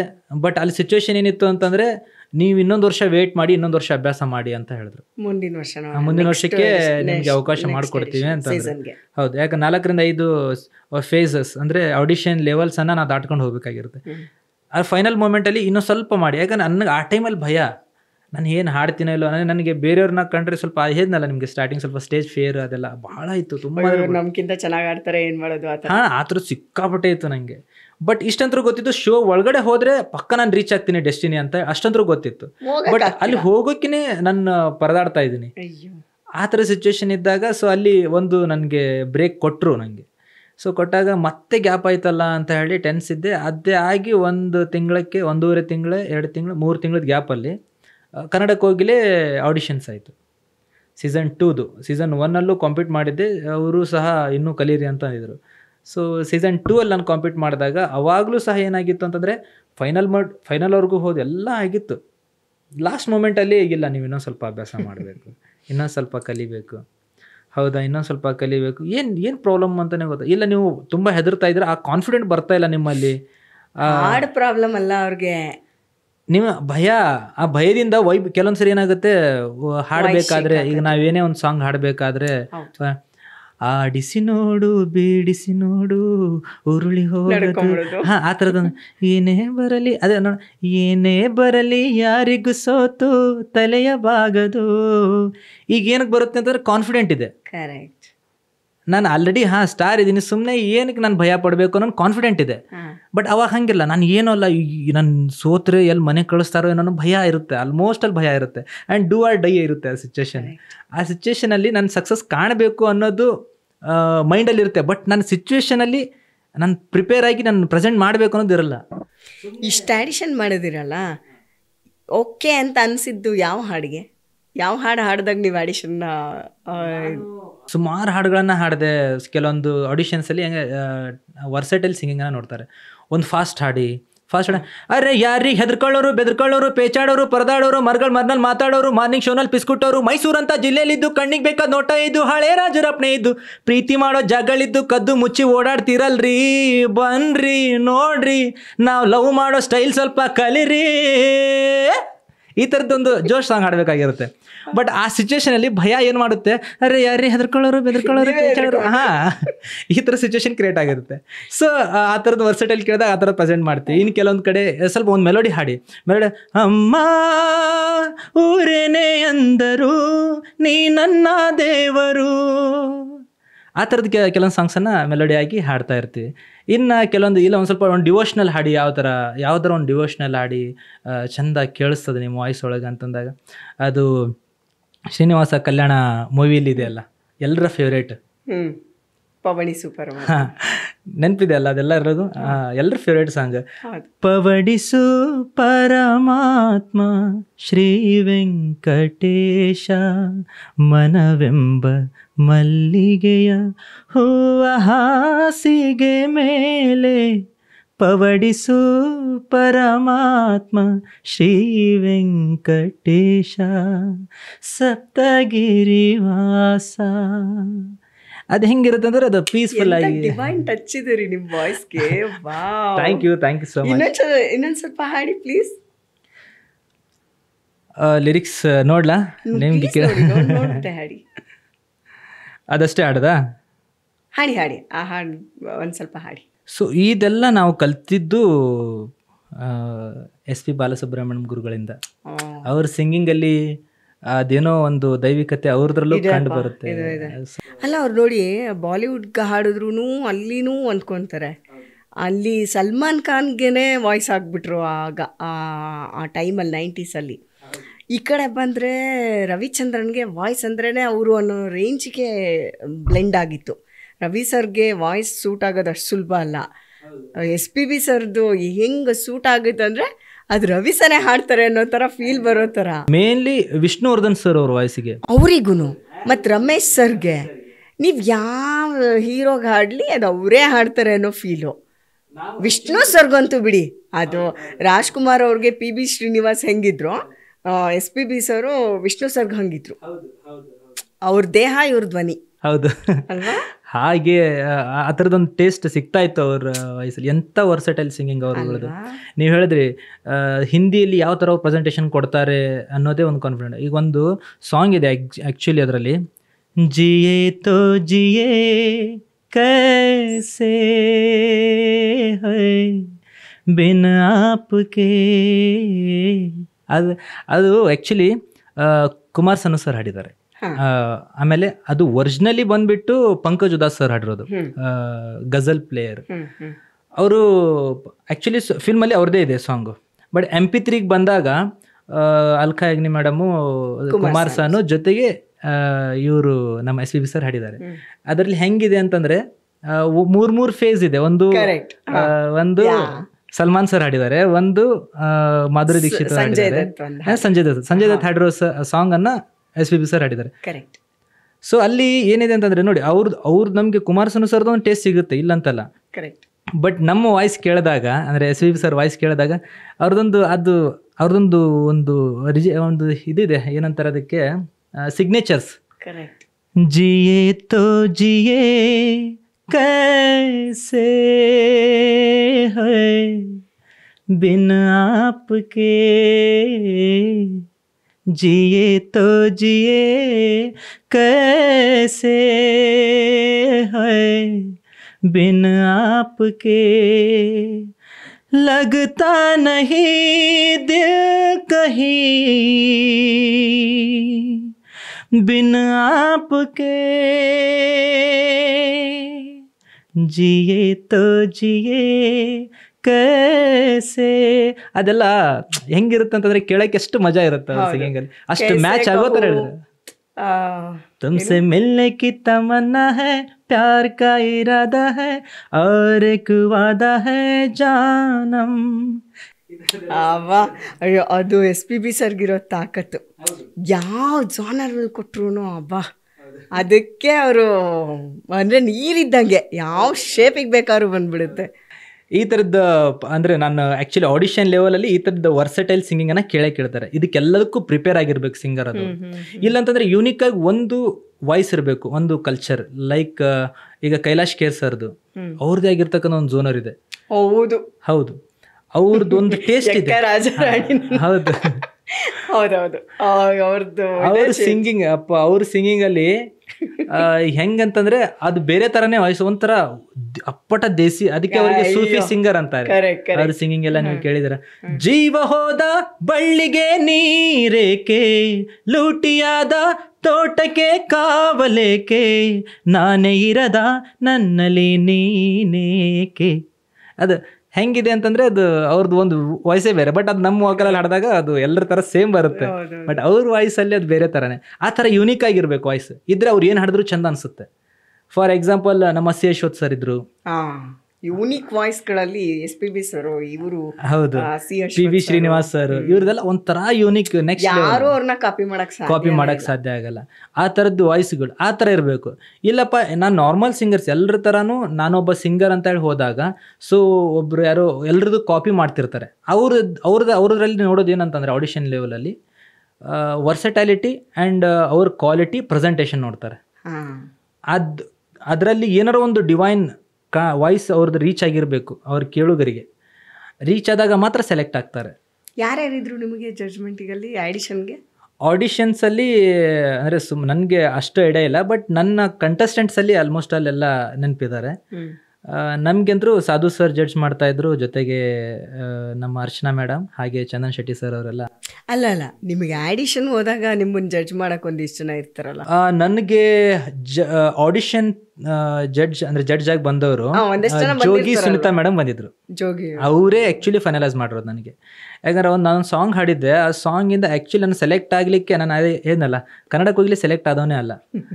ಲಾಸ್ಟ್ ಮೂಮೆಂಟಿಗೆ ನನಗೆ ಏನು ಇಷ್ಟೊಂದೆಲ್ಲ ಹಿಂಗೆಲ್ಲ ಬ್ರೇಕ್ ಸಿಗ್ತಾ ಇದೆ, ಯಾಕೆ ಹಿಂಗೆ ಆಗ್ತಾ ಇದೆ ಅಂತ ಹೇಳಿ ನಾನು ಸ್ವಲ್ಪ ಟೆನ್ಸಲ್ಲಿ ಕೂತ್ಕೊಂಡಾಗ ಅಟ್ಲೀಸ್ಟ್ ಲಾಸ್ಟ್ ಚಾನ್ಸ್ ಇದೆ, ಲಾಸ್ಟ್ ಆಡಿಷನ್ ನಡೀತಾ ಇದೆ ಬೆಂಗಳೂರಲ್ಲಿ ಅಂತೇಳಿ ಡೇಟು ಫಿಕ್ಸ್ ಆಯಿತು. ಅದು 18ನೇ ತಾರೀಕು ಆಗಿತ್ತು ಅದು. ಆ ಡೇಟಿಗೆ ನಾನು ಮತ್ತೆ ರಿಟರ್ನು ಒಬ್ಬ ಕಂಟೆಸ್ಟೆಂಟ್ ಹೆಡ್ ಇದ್ದರು, ಅವ್ರಿಗೆ ಫೋನ್ ಮಾಡಿದೆ. ಅವ್ರ ನಂಬರ್ ಇತ್ತು ನನ್ನ ಹತ್ರ. ಮ್ಯಾಮ್ ಸೆಲೆಕ್ಟ್ ಆಗಿದ್ದೀನಿ ಅಂತ ಹೇಳಿದ್ರಿ, ಈಗ ನೋಡಿದ್ರೆ ಸೆಲೆಕ್ಟ್ ಆಗಿಲ್ಲ, ಎಲ್ಲರೂ ಆಲ್ರೆಡಿ ಸೆಲೆಕ್ಟ್ ಆಗಿ ಬೆಂಗಳೂರು ಕರಿತಾ ಇದ್ದಾರೆ, ಹೋಗ್ತಾ ಇದ್ವಿ. ನಮ್ಮ ಸ್ವಲ್ಪ ಲಿಸ್ಟಲ್ಲಿ ಇದ್ದರು ಜನ ಹುಡುಗರು, ಅವರೆಲ್ಲ ಬರ್ತಾ ಇದ್ದಾರೆ ಮ್ಯಾಮ್, ನನ್ನನ್ನು ಯಾಕೆ ಕರೆದಿಲ್ಲ ಅಂತ ಹೇಳಿ ನಾನು ಕಾಲ್ ಮಾಡ್ದಂಗೆ ಅವ್ರಿಗೆ. ಇಲ್ಲ ಖಾಸಿಮ್ ನಿಮ್ಮ ಸೆಲೆಕ್ಟ್ ಆಗಿಲ್ಲ, ಮುಂದಿನ ವರ್ಷಕ್ಕೆ ಬನ್ನಿ ಮಾಡಿದ್ರಾಯ್ತು, ಏನೋ ಒಂದು ಟ್ರೈ ಮಾಡಿ ಇನ್ನೊಂದು ಸ್ವಲ್ಪ ರೆಡಿಯಾಗಿ ಅಂತ ಅವರು ಅದಂದ್ರೆ. ಇಲ್ಲ ಮ್ಯಾಮ್ ನಾನು ಬರಲೇಬೇಕು, ನನಗೆ ನೀಡಿದೆ, ಹಂಗೆ ಸಿಚುವೇಶನ್ ಹೆಂಗಿರ್ತದೆ ಅಂದರೆ ರಿಕ್ವೆಸ್ಟ್, ಫುಲ್ ರಿಕ್ವೆಸ್ಟ್. ಸೊ ಹಾಗಾಗಿ ಹೌದಾ ಒಂದು ಕೆಲಸ ಮಾಡಿ, ನಾಳೆ ಒಂದು ಫೈನಲ್ ಆಡಿಷನ್ ಇದೆ ಬನ್ನಿ ಅಂತ ಅವ್ರು ಕರೆದಂಗೆ ನನಗೆ. ಬನ್ನಿ ಅಲ್ಲಿ ಟ್ರೈ ಮಾಡಿ, ಸಪೋಸ್ ಆಯಿತು ಅಂತಂದರೆ ಸೆಲೆಕ್ಟ್ ಆಗಲಿ ಅಂತ ಅಂದರು. ಆಯಿತು ಮ್ಯಾಮ್ ನಾನು ನೈಟೇ ಹೊರಡ್ತೀನಿ ಅಂತ. ರಾತ್ರಿ 2 ಗಂಟೆ 2:30 ಆಗಿತ್ತು. ಆ ಟೈಮಲ್ಲಿ ಹೊರಟಿದ್ದೀನಿ ನಾನು ಊರಿಂದ. ಹೌದು, ಆ ಟೈಮಲ್ಲಿ ಹೊರಟಿ ನಾನು ಬೆಂಗಳೂರಿಗೆ ಬಂದು ನಾಗರಬಾವಿ ಅಂಬೇಡ್ಕರ್ ಸರ್ಕಲಲ್ಲಿ ಆಡಿಷನ್ಸ್ ನಡೀತಾ ಇತ್ತು. ಸೊ ಹೋಗಿ ಆಡಿಷನ್ಸ್ ಕೊಟ್ಟೆ. ಬಟ್ ಅಲ್ಲಿ ಇದ್ದಿದ್ದೇ ನಮ್ಮ ಜೋಗಿ ಸುನಿತಾ ಮೇಡಮ್. ಅವರೇ ಸಹ ನಮಗೆ ಮೆಂಟರ್ ಆಗಿದ್ದರು ಕನ್ನಡ ಕೋಗಿಲೆ ಸೀಸನ್ 4. ಸೊ ಅವರು ಟೆಸ್ಟ್ ಮಾಡಿದ್ರೆ ಏನಲ್ಲ ವರ್ಸಟೈಲ್ ಸಿಂಗಿಂಗನ್ನು ನೋಡಿದ್ರು. ನೋಡಿದ ತಕ್ಷಣ ಲಾಸ್ಟಿಗೆ ನನಗೆ ನಿಮ್ಮ ವಾಯ್ಸಲ್ಲಿ ಒಂದು ಸಾಂಗ್ ಕೇಳಬೇಕಂತ ಅನ್ನಿಸ್ತಾ ಇದೆ ಖಾಸಿಮ್, ಹಾಡ್ತೀರಾ? ಯಾವುದು ಮ್ಯಾಮ್? ಇದು ಕಾಣದ ಕಡಲಿಗೆ, ಅದರಲ್ಲಿ ಲಾಸ್ಟ್ ಪೋರ್ಷನ್ ಇದೆ, ಜಸ್ಟ್ ಏನು ಮ್ಯೂಸಿಕ್ ಇಲ್ಲ, ಜಸ್ಟ್ ಹಮ್ಮಿಂಗ್ಸ್ ಇದೆ, ಅದನ್ನು ಹಾಡ್ತೀರಾ, ಆ್ಯಡ್ ಲಿಪ್ ಥರ ಹಾಡ್ತೀರಾ ಅಂತ ಅಂದರು. ಆಯಿತು ಮ್ಯಾಮ್, ಯಾಕಂದರೆ ಅವರೆಲ್ಲ ಶ್ರೀ ಯಶೋತ್ ಸರ್ ಅವರು ಅಪ್ಪಟ ಶಿಷ್ಯಂದ್ರವರು, ನಮ್ಮ ಮಂಗಳಾ ರವಿ ಅವ್ರ ಮೇಡಮು, ಆಮೇಲೆ MD ಪಲ್ಲವಿ ಮೇಡಮು, ಜೋಗಿ ಸುನಿತಾ ಮೇಡಮು, ಇವರೆಲ್ಲ ಅವರ ಶಿಷ್ಯಂದರು. ಸೊ ಆ ಟೈಮಲ್ಲಿ ಅವರು ನನಗೆ ಹೇಳ್ದಂಗೆ, ಮ್ಯಾಮ್ ಲಿರಿಕ್ಸ್ ಗೊತ್ತಿಲ್ಲ, ನಾನು ಏನಾದರೂ ಟ್ರೈ ಮಾಡ್ಬೋದಾ ಹಾಗೆ ಅಂತ ಅಂದರು. ಅದೊಂದು ಮತ್ತು 100 ಕಣ್ಣು ಸಾಲದು ಸಾಂಗನ್ನು ಕೇಳಿದರು. ಅವರು ಆಯಿತು ಮ್ಯಾಮ್ ಹೇಳ್ತೀನಿ ಅಂತ ಹೇಳಿ ಅದು ಹೇಳಿದೆ. ಜಟಿಲ ಕಾನನದ ಕುಟಿಲ ಪಥಗಳಲ್ಲಿ ಹರಿವ ತೊರೆಯು ನಾನು, ಎಂದಿಗಾದರೂ ಕಾಣದ ಕಡಲನು ಸೇರಬಲ್ಲೆನೇನು. ಜಟಿಲ ಕಾನನನ ಕುಟಿಲ ಪಥಗಳಲ್ಲಿ ಹರಿವ ತೊರೆಯು ನಾನು, ಎಂದಿಗಾದರೂ ಕಾಣದ ಕಡಲನು ಸೇರಬಲ್ಲೆನೇನು. ಸೇರಬಹುದೇ ನಾನು ಕಡಲ ನೀರಿನೋಳು, ಕರಗಬಹುದೇ ನಾನು, ಕರಗಬಹುದೇ ನಾನು, ಕರಗಬಹುದೇ ನಾನು. ಇಷ್ಟೇ ಹಾಡಿದೆ. ಅವ್ರು ಕಳೆದೋಗ್ಬಿಟ್ರು, ಎಲ್ಲೋ ಅವ್ರ ಕಣ್ಣಲ್ಲಿ ನೀರು ಬರ್ತಾಯಿತ್ತು. ನಮ್ಮ ಗುರುಗಳು ಎಷ್ಟು ಹಾಡ್ತಾ ಇದ್ರು, ಅದು ಇವತ್ತು ನನ್ನ ಕಣ್ಣು ಮುಂದೆ ಬಂದಂಗೆ ಆಯಿತು ಪಿಕ್ಚರ್ ಅಂತ. ಅವರು ಹತ್ತಿದ್ದೆ ನಂಗೆ ಪ್ಲಸ್ ಪಾಯಿಂಟ್ ಆಯಿತು, ಸೆಲೆಕ್ಟ್ ಆಗಿಬಿಟ್ಟೆ ಅಲ್ಲೇ ಸ್ಪಾಟಲ್ಲಿ. ಈ ಥರ ಇನ್ನಾದ ನಾನು ಹಂಗಿದೆ ರೀ ಆ ಹಾಡ್ಗಿರೋ ತಾಕತ್ತದು. ಈಗ ನನಗೂ ಏನೋ ಒಂಥರ ಫೀಲ್ ಆಗ್ತದೆ ಅದು ಕೇಳಿ, ಸೀರಿಯಸ್ಲಿ ನಿಜ. ಅದು ನಾನು ಕನ್ನಡಕ್ಕೆ ಹೋಗಿಲ್ಲ. ಇಲ್ಲ ನೀನೊಂದು ಕೆಲಸ ಮಾಡಪ್ಪಿ, ನೀನು ಇನ್ನಾಗು ಶೋ ಒಳಗೆ ಏನಿದೆ ನಾನು ಟ್ರೈನ್ ಮಾಡ್ತೀನಿ ಅಂತಂದರು. ಆಯ್ತು ಮ್ಯಾಮ್ ಅಂತಂದೆ. ಸೊ ಅದೇ ಖುಷಿ ಇಟ್ಕೊಂಡು ನಾನು ಅವರು ಇನ್ನು ಲಾಸ್ಟ್ ಆಡಿಷನ್ ಇತ್ತದು, 15 ಡೇಸಲ್ಲಿ ಶೋ ಸ್ಟಾರ್ಟ್ ಆಗಬೇಕಿತ್ತು. ಸೊ ಹಾಗಾಗಿ ಅವ್ರೇನಂದರು, ಹಾಗಾದರೆ ನೀವು ಊರಿಗೆ ಹೋಗಿ ಬಂದುಬಿಡಿ, ಇಲ್ಲಿ ನೆಕ್ಸ್ಟ್ ವೀಕಿಂದ ನಿಮ್ಗೆ ರಿಹರ್ಸಲ್ ಮಾಡ್ಸೋಣ ಅಂತಂದ್ರೆ. ಊರಿಗೆ ಹೋಗಕ್ಕೆ ನಾನು ಒಲ್ಲೆ ಅಂತಂದೆ. ಊರಿಗೆ ಹೋದ್ರೆ ಮತ್ತೆ ಕಾಲ್ ಮಾಡಲ್ಲ ಅಂತಂದ್ರೆ ಕಷ್ಟ ಆಗುತ್ತೆ ಅಂತ ನಾನು ಹೋಗಲೇ ಇಲ್ಲ. ಅಲ್ಲಿ ಕಂಟೆಸ್ಟೆಂಟ್ಗೆ ಅಂತ ಹೇಳಿ ಒಂದು ಮನೆ ಕೊಟ್ಟಿದ್ರು ಒಂದು ಅಪಾಯಿಂಟ್ಮೆಂಟಲ್ಲಿ. ಸೊ ಅಲ್ಲಿ ಹೋಗಿ ನೀವು ಊಟ ಕೊಡಿಲ್ಲದ್ರೂ ಪರವಾಗಿಲ್ಲ, ನಾನು ಅಲ್ಲಿ ಇರ್ತೀನಿ ಅಂತ ಹೇಳಿ ನಾನು ಊರಿಗೆ ಹೋಗಲಿಲ್ಲ. ಅಪ್ಪ ಅಮ್ಮ ಎಲ್ಲಿ ಹೋದ್ರು ಏನು ಮಾಡೋದ ಅಂತ ಅವ್ರು ಫುಲ್ ಟೆನ್ಸ್. ಬಟ್ ನನಗೆ ಸಿಚುವೇಶನ್ ಏನಂತ, ನಾನು ಊರಿಗೆ ಹೋದರೆ ಇವ್ರಿಗೆ ಫೋನ್ ಮಾಡಿಲ್ಲ ಅಂತಾರೆ, ಮತ್ತೆ ಅವಕಾಶ ಕಳ್ಕೊಂಬಿಡ್ತೀನಲ್ಲ. ಯಾಕಂದರೆ ಮೇಡಮ್ ಫೈನಲ್ ಮಾಡಿದ್ದಾರೆ, ಚಾನಲಿಂದ ಫೈನಲ್ ಆಗಿಲ್ಲ ಇನ್ನು. ಬಟ್ ಅವರು ಕಂಟೆಸ್ಟೆಂಟ್ ಹೆಡ್ ಅವ್ರು ಜಡ್ಜ್ ಆಗಿದ್ರು, ಅವ್ರು ಸೆಲೆಕ್ಟ್ ಮಾಡಿದ್ರೆ ಸೆಲೆಕ್ಟೇ. ಬಟ್ ನನಗೆ ಆ ಸಿಚುವೇಶನ್ ಗೊತ್ತಿರಲಿಲ್ಲ, ನನಗೆ ಅವಕಾಶ ಬೇಕಲ್ಲ, ಹೆದರಿಕೆ. ಸೊ ಹಾಗಾಗಿ ಒಂದು ವಾರ ನನಗೆ ಅಲ್ಲಿ ಫುಡ್ ಎಲ್ಲ ಇರ್ತಿತ್ತು, ಇಲ್ಲ ಅಂತ ಅಲ್ಲ, ಬಟ್ ಸಿಚುವೇಶನ್ ಏನಂದ್ರೆ ಹೆದರಿಕೆ, ನನಗೆ ಸೆಲೆಕ್ಟ್ ಮಾಡ್ತಾರಲ್ಲ. ಯಾಕಂದ್ರೆ ಎಲ್ರಿಗೂ ಫೋನ್ಸ್ ಇವ್ರುಗಳಿಗೆ ಬರ್ತಿತ್ತು, ಬೇರೆ ಕಂಟೆಸ್ಟೆಂಟ್ಗಳಿಗೆ ನನ್ನ ಜೊತೆ ಇದ್ದರಿಗೆ, ನನಗೆ ಫೋನೇ ಬರ್ತಿರ್ಲಿಲ್ಲ. ಈ ಥರ ಸಾಂಗ್ ರೆಡಿಯಾಗಿ ಆ ಥರ ಸಾಂಗ್ ಫೈನಲ್ ಆಗಿ ಒಂದು ವಾರ ಆಗಿ ರಿಹರ್ಸಲ್ ಸ್ಟಾರ್ಟ್ ಆಯಿತು. ರಿಹರ್ಸಲ್ ಸ್ಟಾರ್ಟ್ ಆದಾಗ ಏನಾಗ್ಬಿಡ್ತು, ಸಾಂಗ್ಸ್ ಕೊಟ್ಟರು. ಸಾಂಗ್ಸ್ ಕೊಟ್ಟಾಗ ಮಂಗಳ ರವಿ ಅವರು ನಮ್ಮ ಕಂಟೆಸ್ಟೆಂಟ್ ಹೆಡ್, ಅವರು ಸಹ ಕಂಟೆಸ್ಟೆಂಟ್ಗೆ ಮೆಂಟರಿಂಗ್ ಮಾಡ್ತಾಯಿದ್ರು ಎಲ್ಲರಿಗೂ. ಅವರು ನನ್ನ ವಾಯ್ಸ್ ಕೇಳಿರಲಿಲ್ಲ. ಸೊ ಇವ್ರು ಏನು ಮಾಡಿಬಿಟ್ರು, ರಿಹರ್ಸಲ್ ಸ್ಟಾರ್ಟ್ ಆಯ್ತಲ್ಲ ನೆಕ್ಸ್ಟ್ ವೀಕಿಂದ. ಸೊ ಅವಾಗ ರಿಹರ್ಸಲ್ ನನಗೆ ಕರೆದ್ರು. ನನಗೆ ಫಸ್ಟ್ ಡೇ ಕರೀಲ್ಲ, ಸೆಕೆಂಡ್ ಡೇಗೆ. ನನಗೆ ಫಸ್ಟ್ ಡೇ ನನಗೆ ಯಾಕೆ ಕರೆದಿಲ್ಲ, ನಾನು ಟೆನ್ಸ್. ಆವಾಗ ಏನಿಲ್ಲ, ಸೆಕೆಂಡ್ ಡೇಗೆ ನನಗೆ ಖಾಸಿಮ್ ಬನ್ನಿ ಅಂತ ಹೇಳಿ ಕರೆದ್ರು. ಸೊ ಹೋದ ತಕ್ಷಣ ಮಂಗಳ ರವಿ ಅವರು ಹಾಡಿ. ಆಗ ನನಗೆ ಇವರು ಜೋಗಿ ಸುನಿತ ಮ್ಯಾಮ್ ಪುಷಪ್ ಮಾಡ್ತಾ ಇದ್ದಾರೆ, ಚೆನ್ನಾಗಿ ಆಡ್ತಾನೆ ಮಂಗಳ, ಅವ್ನು ಚೆನ್ನಾಗಿ ಆಡ್ತಾನೆ ಅಂತ ಅವ್ರವ್ರಿಗೆ ಹೇಳ್ಕೊತಾ ಇದ್ದಾರೆ. ಸೊ ಆ ಸಿಚುವೇಷನಲ್ಲಿ ಸ್ಟಾರ್ಟ್ ಮಾಡಿ ಯಾವ್ದು ಹಾಡ್ತೀರಾ ಅಂತ. ಮೇಡಮ್ ನನಗೆ 100 ಕಣ್ಣು ಸಾಲದು ಅದನ್ನೇ ಹಾಡಿ ಅಂತ ಹೇಳಿದ್ದಾರೆ, ಅದನ್ನೇ ಹಾಡ್ತೀನಿ. ಹೌದಾ, ಓಕೆ, 100 ಕಣ್ಣು ಸಾಲದು. 100 ಕಣ್ಣು ಸಾಲದು ನಿನ್ನ ನೋಡಲು, 100 ಮಾತು ಸಾಲದು ಈ ಅಂದ ಬಣ್ಣಿಸಲು, 100 ಕಣ್ಣು ಸಾಲದು ಹಾಡಿದೆ. ಮೇಡಮ್ ಖುಷ್. ಆಮೇಲೆ ಅವಾಗ 2 ಪೀಸ್ ರಿಹರ್ಸಲ್ ನಡೀತದೆ, ಒಂದು ಪ್ಯಾಡು ಒಂದು ಕೀಬೋರ್ಡ್. ಆ ಟೈಮಲ್ಲಿ ನನಗೆ ಅಭಿ ಮತ್ತು ಇವರು ವೇಣು ಅಣ್ಣ ಅಂತ ಇದ್ರು, ಇಬ್ಬರಿದ್ರು ಕೀಬೋರ್ಡಿಸ್ಟ್. ಅವಾಗ ಒಬ್ರು ಕೀಬೋರ್ಡು ಆಮೇಲೆ ಪ್ಯಾಡು. ಅವರು ಡಿಸೈಡ್ ಮಾಡಿದ್ರು. ಇದು ಅಂದರೆ ಮಂಜು ಅಂತ ಇದ್ರು ಪ್ಯಾಡ್, ಅವರು ಇದ್ದರು, 3 ಇದ್ದರು. ಅವತ್ತು ಹೇಳಿದ್ರು ಅವರು, ಇಲ್ಲ ಈ ಸಾಂಗ್ ಆಡಿಷನ್ಗೆ ಸ್ವಲ್ಪ ಸ್ಲೋ ಆಗುತ್ತೆ, ಒಂದು ಸ್ವಲ್ಪ ಫಾಸ್ಟ್ ಹಾಡಿ, ಯಾವ್ದು ಹಾಡ್ತೀರಾ? ಆವಾಗ ನಾನು ಆಪ್ಷನ್ ಕೊಟ್ಟೆ. ಮ್ಯಾಮ್, ಯಾರೋ ಕಣ್ಣಲ್ಲಿ ಕಣ್ಣನಿಟ್ಟು ಮನಸ್ಸಿನಲ್ಲಿ ಮನಸ್ಸನಿಟ್ಟು ನನ್ನ ಒಳಗಿಂದಾನೆ ನನ್ನ ಕದ್ದೋರ್ಯಾರು, ಆ ಸಾಂಗನ್ನು ಹಾಡಿದಾಗ ಇದು ಚೆನ್ನಾಗಿದೆ, ಅದಕ್ಕಿಂತ ಚೆನ್ನಾಗಿದೆ, ಇಲ್ಲ ಅದು ಚೆನ್ನಾಗಿದೆ, ಇದು ಚೆನ್ನಾಗಿದೆ, ಯಾವ್ದು ಹಾಡ್ತೀಯ ಅಂತ ನನಗೆ ಕೇಳಿದ್ರು. ಮ್ಯಾಮ್ ನೀವು ಯಾವ್ದನ್ನ ಹೇಳ್ತೀರ ಅದನ್ನು ಹಾಡ್ತೀನಿ ಮ್ಯಾಮ್, ನಾನು 2 ಹಾಡ್ತೀನಿ, ಬಟ್ ನೀವು ಯಾವ್ದನ್ನು ಡಿಸೈಡ್ ಮಾಡ್ತೀರ ಅದನ್ನೇ ಹಾಡ್ತೀನಿ ಮ್ಯಾಮ್. ಯಾಕಂದರೆ ನಾನು ನಂದನ್ನು ಆಪ್ಷನ್ ಕೊಡೋಕ್ಕಿಂತ ಬೆಟರ್ ಅವ್ರ ಆಪ್ಷನ್ ತೊಗೊಂಡು ಹಾಡೋದೇ ಚೆನ್ನಾಗಿರುತ್ತೆ ಅಂತ ಹೇಳಿ ಅದನ್ನು ಡಿಸೈಡ್, ನೀವು ಅದನ್ನು ಹೇಳ್ತೀರ ಅದನ್ನು ಹಾಡ್ತೀನಿ ಮ್ಯಾಮ್ ಅಂತ ಹೇಳಿ ನಾನು. ಸೊ ಫೈನಲ್ ಆಗಿ ಅವರು ಡ್ರಮ್ಮರ್ ಮಂಜುಣ್ಣ ಡಿಸೈಡ್ ಮಾಡಿದ್ರು, ಇಲ್ಲ ಇದನ್ನು ಎಪಿಸೋಡ್ ಹಾಡ್ಕೊಳ್ಳಿ ನೀವು, ಇದೇನಿದೆ ಅಲ್ಲ ನೀವು ಆಡಿಷನ್ಗೆ ಹಾಡಿ, ಸೆಲೆಕ್ಟ್ ಆಗಿ ಫಸ್ಟು ಆಗಿ ಆಮೇಲೆ ಅದನ್ನ ಆಡಿಷನ್ಗೆ ಹಾಡಿ ಅಂತಂದ್ರೆ. ಹೌದಾ ಅಂತ ಹೇಳಿ ಯಾರು ಕಣ್ಣಲ್ಲಿ ಕಣ್ಣನಿಟ್ಟು ಸಾಂಗನ್ನು ರಿಹರ್ಸಲ್ ಮಾಡಿ ಅದೇ ಸಾಂಗನ್ನೇ ಫಸ್ಟ್ ನನ್ನ ಆಡಿಷನ್ ರೌಂಡ್ಗೆ ಅಂತ ಹೇಳಿ ಫೈನಲ್ ರೌಂಡ್ಗೆ ಅಂತ ಹಾಡಿದೆ. ಅದಕ್ಕೆ ಶೂಟ್ ಮಾಡಿದ್ದು. ಹೌದು, ಅದು ಫೈನಲ್ ಆಗಿ ನನ್ನ ಪ್ರೆಸೆಂಟ್ ಮಾಡಿದಾಗ ಈವನ್ ನಮ್ಮ ಚಂದನ್ ಶೆಟ್ಟಿ ಸರ್ ಆಮೇಲೆ ಅರ್ಚನಾ ಮೇಡಮ್ ಎಲ್ಲ ಸ್ಟೇಜ್ ಮೇಲೆ ಬಂದು ನನಗೆ ಫುಲ್ ಜೋಶಲ್ಲಿ ಕುಣಿದಾಡ್ಬಿಟ್ಟು ಆ ಮೊಮೆಂಟನ್ನು ಕೊಟ್ಟು ಸೆಲೆಕ್ಟ್ ಮಾಡಿದ್ರು. ಅದು ನನ್ನ ನೆಕ್ಸ್ಟ್ ಲೆವೆಲ್ ಸಿಚುವೇಶನ್ ಲೈಫಲ್ಲಿ. ಅದು ಎಂತ ಇದಂದ್ರೆ ವಾರಗಟ್ಲೆ ಕಾಯ್ಕೊಂಡು ಕೂತಿದ್ದು. ಅಲ್ಲಿವರೆಗೂ ನಾನು ಅತ್ತೇ ಇರಲಿಲ್ಲ. ಯಾವಾಗ ನಾನು ಸೆಲೆಕ್ಟ್ ಆದೆ, ನನಗೆ ಎಲ್ಲ ನಾನು ಪಟ್ಟಿರ್ತಕ್ಕಂಥ ಕಷ್ಟದ ಎಲ್ಲ ಅಲ್ಲೇ ಬಂದ್ಬಿಡ್ತು. ಅಲ್ಲಿ ಯೂಶ್ವಲಿ ಬೇರೆ ಶಾರ್ಟ್ಸ್ ಟೇಕ್ ತೊಗೊಳ್ಲಿಕ್ಕೆ 1.5 hour 2 hour ಆಯಿತು, ಬಟ್ ನನ್ನ ಶಾರ್ಟ್ 4 hours ಆಯಿತು. ಅಷ್ಟು ಬರೀ ಅಳೋದೇ ಆಯಿತು ಎಲ್ಲ. ಅಷ್ಟು ನಮ್ಮ ಅಪ್ಪನೋಳವರು, ನಮ್ಮ ಅಮ್ಮನೋಳವರು, ನಾನು ಅಳೋನು, ತಡ್ಕೊಳಕ್ಕೆ ಆಗ್ತಿರಲ್ಲ, ಮಾತೇ ಬರ್ತಾ ಇರಲಿಲ್ಲ, ಬರ್ರಿ ಅಳು. ಆ ಸಿಚುವೇಶನಲ್ಲಿ ಅವ್ರುಗಳು ಸಹ ಸಿಚುವೇಶನ್ ಎಲ್ಲ ಇನ್ವಾಲ್ವ್ ಆಗಿ ಚಂದನ್ ಶೆಟ್ಟಿ ಅಣ್ಣ ಆಮೇಲೆ ಅರ್ಚನಾ ಮೇಡಮ್, ಸಾಧು ಸರ್ ಭಾಳ ಸಪೋರ್ಟ್ ಮಾಡಿದ್ರು. ಅವರೆಲ್ಲ ನಮಗೆ ಆ ಅಳುಗೆ ಒಂದು ಧೈರ್ಯ ಕೊಡ್ತಾ ಇದ್ರಲ್ಲ, ಸೊ ಅಲ್ಲಿ ಒಂದು ಕಾನ್ಫಿಡೆಂಟ್ ಬರ್ತಾಯಿತ್ತು. ಬಟ್ ಅಲ್ಲಿವರೆಗೂ ನನ್ನ ಲೈಫಲ್ಲಿ ಯಾವತ್ತೂ ನಾನು ಹತ್ತಿರಲಿಲ್ಲ, ನಾನು ಈ ಥರ ಇದೀನಿ ಅಂತಲೂ ಹತ್ತಿರಲಿಲ್ಲ, ಫೀಲು ಮಾಡ್ಕೊಂಡಿರಲಿಲ್ಲ.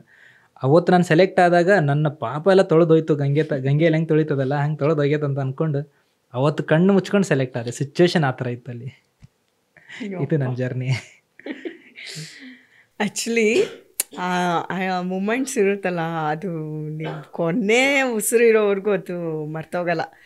ಅದು ಹೆಂಗಿರುತ್ತಲ್ಲ ಸಿಚುವೇಶನ್ ಹೆಂಗಿತ್ತು ಅಂತಂದರೆ, ನಿಮಗೆ ಸೆಲೆಕ್ಷನ್ನೇ ಇಲ್ಲ ಅಲ್ಲಿ ಊರಲ್ಲಿ, ನೀವು ಹುಡ್ಕೊಂಬಂದು ವಾರಗಟ್ಲೆ ಕಾದು, ಯಪ್ಪ ಅದು ನೋಡಿ ಸೆಲೆಕ್ಟ್ ಆಗದೆ ಇರೋರು ವಿನ್ನರ್ ಆದ್ರಿ. ಹೌದು, ಹಾಗೆ ಆಯಿತು ಮ್ಯಾಮ್. ಆ್ಯಕ್ಚುಲಿ ಅದು ನಾನು ಥ್ಯಾಂಕ್ಸ್ ಹೇಳಬೇಕು. ಅವ್ರ ಹೆಸರು ನನಗೆ ರಮ್ಯಾ ಅಂತ ಹೇಳಿ, ಸೇಮ್ ನಿಮ್ಮ ಥರನೇ ಇದ್ರು ಅವರು ನೋಡಲಿಕ್ಕೆ. ಅವರು ರಾತ್ರಿ ನನ್ನ 11:30 ಕಾಲ್ ರಿಸೀವ್ ಮಾಡಿ ನನಗೆ ಆಯಿತು ಬನ್ನಿ ಲಾಸ್ಟ್ ಆಡಿಷನ್ ಇದೆ ಕೊಡಿ ಅಂತ ಹೇಳಿ ನನಗೆ ಅವ್ರು ಕರೆಸ್ದಂಗೆ. ಸಪೋಸ್ ನಾನು ಪ್ರೊಡಕ್ಷನ್ಗೆ ಏನಾದರೂ ಫೋನ್ ಮಾಡಿದ್ರೆ ದೇವ್ರನಿಗೂ ಅವ್ರು ಕರಿತಿರ್ಲಿಲ್ಲ, ಯಾಕಂದ್ರೆ ನನ್ನಂತ ಕಂಟೆಸ್ಟೆಂಟ್ ಲಕ್ಷಾಂತರ ಜನ ಆಡಿಷನ್ಸ್ ಕೊಟ್ಟು. ಆ್ಯಕ್ಚುಲಿ ಇಲ್ಲಿ ದೇವ್ರ ಥರ ಕಾಣಿಸೋದು ರಮ್ಯಾ. ಅವ್ರು ಇವಾಗಲೂ ಸಹ ಅವ್ರಿಗೆ ನಾನು ಥ್ಯಾಂಕ್ಫುಲ್ ಆಗಿರ್ತೀನಿ. ಆಮೇಲೆ ಅವ್ರು ಪ್ರತಿ ವರ್ಷನೂ ಅವ್ರಿಗೆ ಮೆಸೇಜ್ ಮಾಡ್ತಾ ಇರ್ತೀನಿ ಬರ್ಡೇಗೆ ವಿಷಯ, ಯಾಕಂದ್ರೆ ನನ್ನ ಬರ್ಡೇ ದಿನಾನೇ ಅವ್ರು ಹುಟ್ಟಿರೋದು. ಹಾಗಾಗಿ ಪ್ರತಿ ಒಂದು ಟೈಮಲ್ಲೂ ಅವರಿಗೆ ವಿಶಸ್ಸನ್ನ ತಿಳಿಸ್ತಾನೆ ಇರ್ತೀವಿ. ಸೂಪರ್ ರೀ. ಹೆಂಗೆ ಕಾಸಿಮ್ ನೀವು ಸೂಪರ್ ಆಗಿದೆ ನಿಮ್ದೇ ಒಂದು ಸಿನಿಮಾ ಮಾಡ್ಬೋದು. ಹಂಗೆ ನಂದು ಒಂದು ಟ್ರೂ ಜರ್ನಿ ಮ್ಯಾಮ್. ಇಲ್ಲಿ ಯಾರ್ದೇ ಸಪೋರ್ಟ್ ಇಲ್ಲ, ಯಾರ್ದೇ ಒಂದು ಇನ್ಫ್ಲೂಯೆನ್ಸ್ ಇಲ್ಲ, ಬ್ಯಾಕ್ ಗ್ರೌಂಡ್ ಇಲ್ಲ. ಟ್ರೂ ಜರ್ನಿ ಆಗಿರೋದ್ರಿಂದ ಇವತ್ತಿಗೂ ಜರ್ನಿ ಅಷ್ಟೇ ರೀಚ್ ಆಗಿದೆ. ಸಾಧಿತ ಅಂತಸ್ತು ಕಾಸಿಮ್ ನಿಮ್ದು, ವಿದಿತ ಅಂತಸ್ತಲ್ಲ ನಿಮ್ದು, ಸಾಧಿತ ಅಂತಸ್ತು. ಸೊ ಹಾಗಾಗಿ ಪರ್ಮನೆಂಟ್ ಆಗಿರುತ್ತೆ. ಸೀರಿಯಸ್ಲಿ ಆ ಕಾನ್ಫಿಡೆಂಟ್ ಲೆವೆಲ್ ಹಾಗೇ ಇದೆ. ಅದೇ ಕಾನ್ಫಿಡೆಂಟ್ ಇಂದ ಈ ಜರ್ನಿಯಲ್ಲಿ ಸಾಕ್ತಾ ಇದ್ದೀನಿ. ಅಷ್ಟೇ ಕಾನ್ಫಿಡೆಂಟ್ ಅನ್ನ ನನಗೆ ನಮ್ಮ ಜನ ತುಂಬ್ತಾ ಇದ್ದಾರೆ. ಹೌದು, ಖಾಸಿಮ್ನ ಕರ್ಸನ, ಖಾಸಿಮ್ ಯಾವುದಕ್ಕೂ ಅಪ್ಡೇಟ್ ಸಿಂಗರ್ಸ್ ಎಲ್ಲರೂ ಬರಲಿ, ಅದ್ರ ಜೊತೆ ಖಾಸಿಮ್ ಇರಲಿ. ಹಾ, ಅಪ್ಡೇಟ್ ಸಿಂಗರ್ಸ್ ಕೆಲವೊಂದು ಸೆಲೆಕ್ಟೆಡ್ ಹಾಡ್ಕೋತಾರೆ, ಖಾಸಿಮ್ ನಮಗೇನು ಬೇಕೋ ಅದನ್ನ ಹಾಡ್ತಾನೆ, ಅವ್ನು ಇರಲಿ ಅಂತ ಹೇಳಿ. ಆ ಥರ ಸಿಚುವೇಶನ್ ಎಲ್ಲ ಇದೆ. ಈಗ ನಿಮಗೆ ಅಲ್ಲಿ ಜಡ್ಜ್ ಆಗಿ ಸಾಧಕ್ಕೆ ಹೋಗಿಲ್ಲ ಸರ್? ಎಲ್ಲ ಒಂದು ದೊಡ್ಡ ದೊಡ್ಡ ಯಾರ್ಯಾರು ನಾವು ಇಮ್ಯಾಜಿನು ಮಾಡ್ಕೊಳಕ್ಕಾಗದೇ ಇರೋವಂಥವ್ರು ಪ್ರತಿಯೊಬ್ಬರು ಅಲ್ಲಿ ಏನು ವೇದಿಕೆನಲ್ಲಿದ್ದವರು, ಜೊತೆಲಿ ಹಾಡೋರು, ಯಾರು ಏನೇ ಇರಲಿ, ನೋಡೋದು ಒಂದಿರ್ತಲ್ಲ, ನೋಡೋದು ದೊಡ್ಡ ವೈಡ್ ಆ್ಯಂಗಲಲ್ಲಿ ವ್ಯೂವರ್ಸ್ ಇರ್ತಾರೆ. ಅಲ್ಲಿ ಸೆಲೆಬ್ರಿಟೀಸು ಇರ್ತಾರೆ, ಸಾರ್ವಜನಿಕರು ಇರ್ತಾರೆ, ಸುಮ್ಮನೆ ಹಾಡು ಕೇಳೋಕ್ಕೂ ಇರ್ತಾರೆ. ಬಟ್ ನಿಮ್ಗೆ ಎಲ್ಲ ಥರದಲ್ಲೂ ಅಭಿಮಾನಿಗಳಿದ್ರು. ಈ ಸೆಲೆಬ್ರಿಟಿ ಅಭಿಮಾನಿಗಳು ಆ್ಯಕ್ಚುಲಿ ನಾನು ಆ ಎಪಿಸೋಡಿಂದ ಒಂದು ತುಣುಕನ್ನು ನೋಡಿದೆ. ಈಗ ಮತ್ತೆ ಆ್ಯಕ್ಚುಲಿ ನಿಮ್ಮನ್ನು ಇಂಟರ್ವ್ಯೂ ಮಾಡಬೇಕು ಅಂದಾಗೂ ಅದನ್ನು ನಾನು ನೋಡಿದೆ. ಸಾಧು ಸರ್ ಹೇಳ್ತಾಯಿದ್ರು, ಕಾಸಿಮ್ ನಿನ್ನ ಡೀಪ್ ಬಾಸ್ ನಿನ್ನ ಮೆಚ್ಕೊಂಡ್ಬಿಟ್ಟಿದ್ದಾರೆ ಕಣೋ, ನಾನು ಕೇಳಿದೆ ಅಂತ ಹೇಳು ಅಂತ ಹೇಳಿದ್ದಾರೆ. ಅವ್ರು ಒಳ್ಳೆ ರಾಯಭಾರಿ ಥರ. ನನಗೆ ಸಾಧು ಸರ್ ಸಖತ್ ಇಷ್ಟ. ಅವ್ರ ಆ್ಯಕ್ಟಿಂಗು ಇಷ್ಟ, ಕಾಮಿಡಿ ಇಷ್ಟ, ಎಲ್ಲಕ್ಕಿಂತ ಅವರ ಮ್ಯೂಸಿಕ್ಕು, ಅವರ ವಾಯ್ಸು, ಕಂಪೋಸ್ ಮಾಡೋ ರೀತಿ ಅದ್ಭುತ. ಮನುಷ್ಯನ ಹಿಡಿಯೋದು ಮಾತ್ರ ಯಾರ ಕೈಲೂ ಸಾಧ್ಯ ಇಲ್ಲ. ಹೌದಾ? ಅವಂಥವ್ರ ಬಾಯಿಂದ ಒಂದು ರಾಯಭಾರಿ ಮಾತುಗಳು ಬಂತಲ್ಲ, ಆ ದಿನಗಳನ್ನ ಪ್ಲೀಸ್ ನೆನೆಸ್ಕೊಳ್ಳಿ. ಎಸ್ ಮ್ಯಾಮ್, ನನಗೆ ಆ್ಯಕ್ಚುಲಿ ನನ್ನ ಅರ್ಚನಾ ಮ್ಯಾಮ್ನ ನೋಡಿದ್ದೆ, ಬಟ್ ಅವ್ರನ್ನ ನಾನು ಜಾಸ್ತಿ ಅವ್ರ ಬಗ್ಗೆ ತಿಳ್ಕೊಂಡಿರಲಿಲ್ಲ. ಚಂದನ್ ಶೆಟ್ಟಿ ಅವ್ರ ಸಾಂಗ್ಸನ್ನು ಕೇಳಿದ್ದೆ, ಅವ್ರ ಬಗ್ಗೆನೂ ಅಷ್ಟು ಇನ್ಫಾರ್ಮೇಷನ್ ಇರಲಿಲ್ಲ.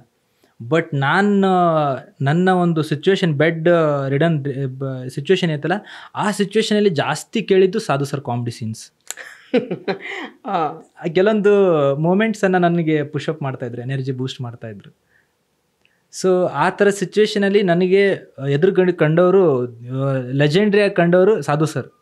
ಸೊ ಅವ್ರು ಲೆಜೆಂಡೇ ನನಗೆ ಗೊತ್ತು, ಬಟ್ ಆದರೆ ಆ ಟೈಮಲ್ಲಿ ಲೆಜೆಂಡ್ ಅಂತಂದ್ರೆ ನನ್ನ ಎದುರುಗಡೆ ಕಂಡಿದ್ದು ನನಗೆ ಸಾಧು ಸರ್. ಅಲ್ಲಿವರೆಗೂ ನಾನು ಬಿಗ್ಗೆಸ್ಟ್ ಅಥವಾ ಗ್ರೇಟೆಸ್ಟ್ ಅಥವಾ ನೌನ್ ಆರ್ಟಿಸ್ಟ್ನ, ಸೆಲೆಬ್ರಿಟೀಸ್ನ ನಾನು ಕಂಡಿರಲಿಲ್ಲ.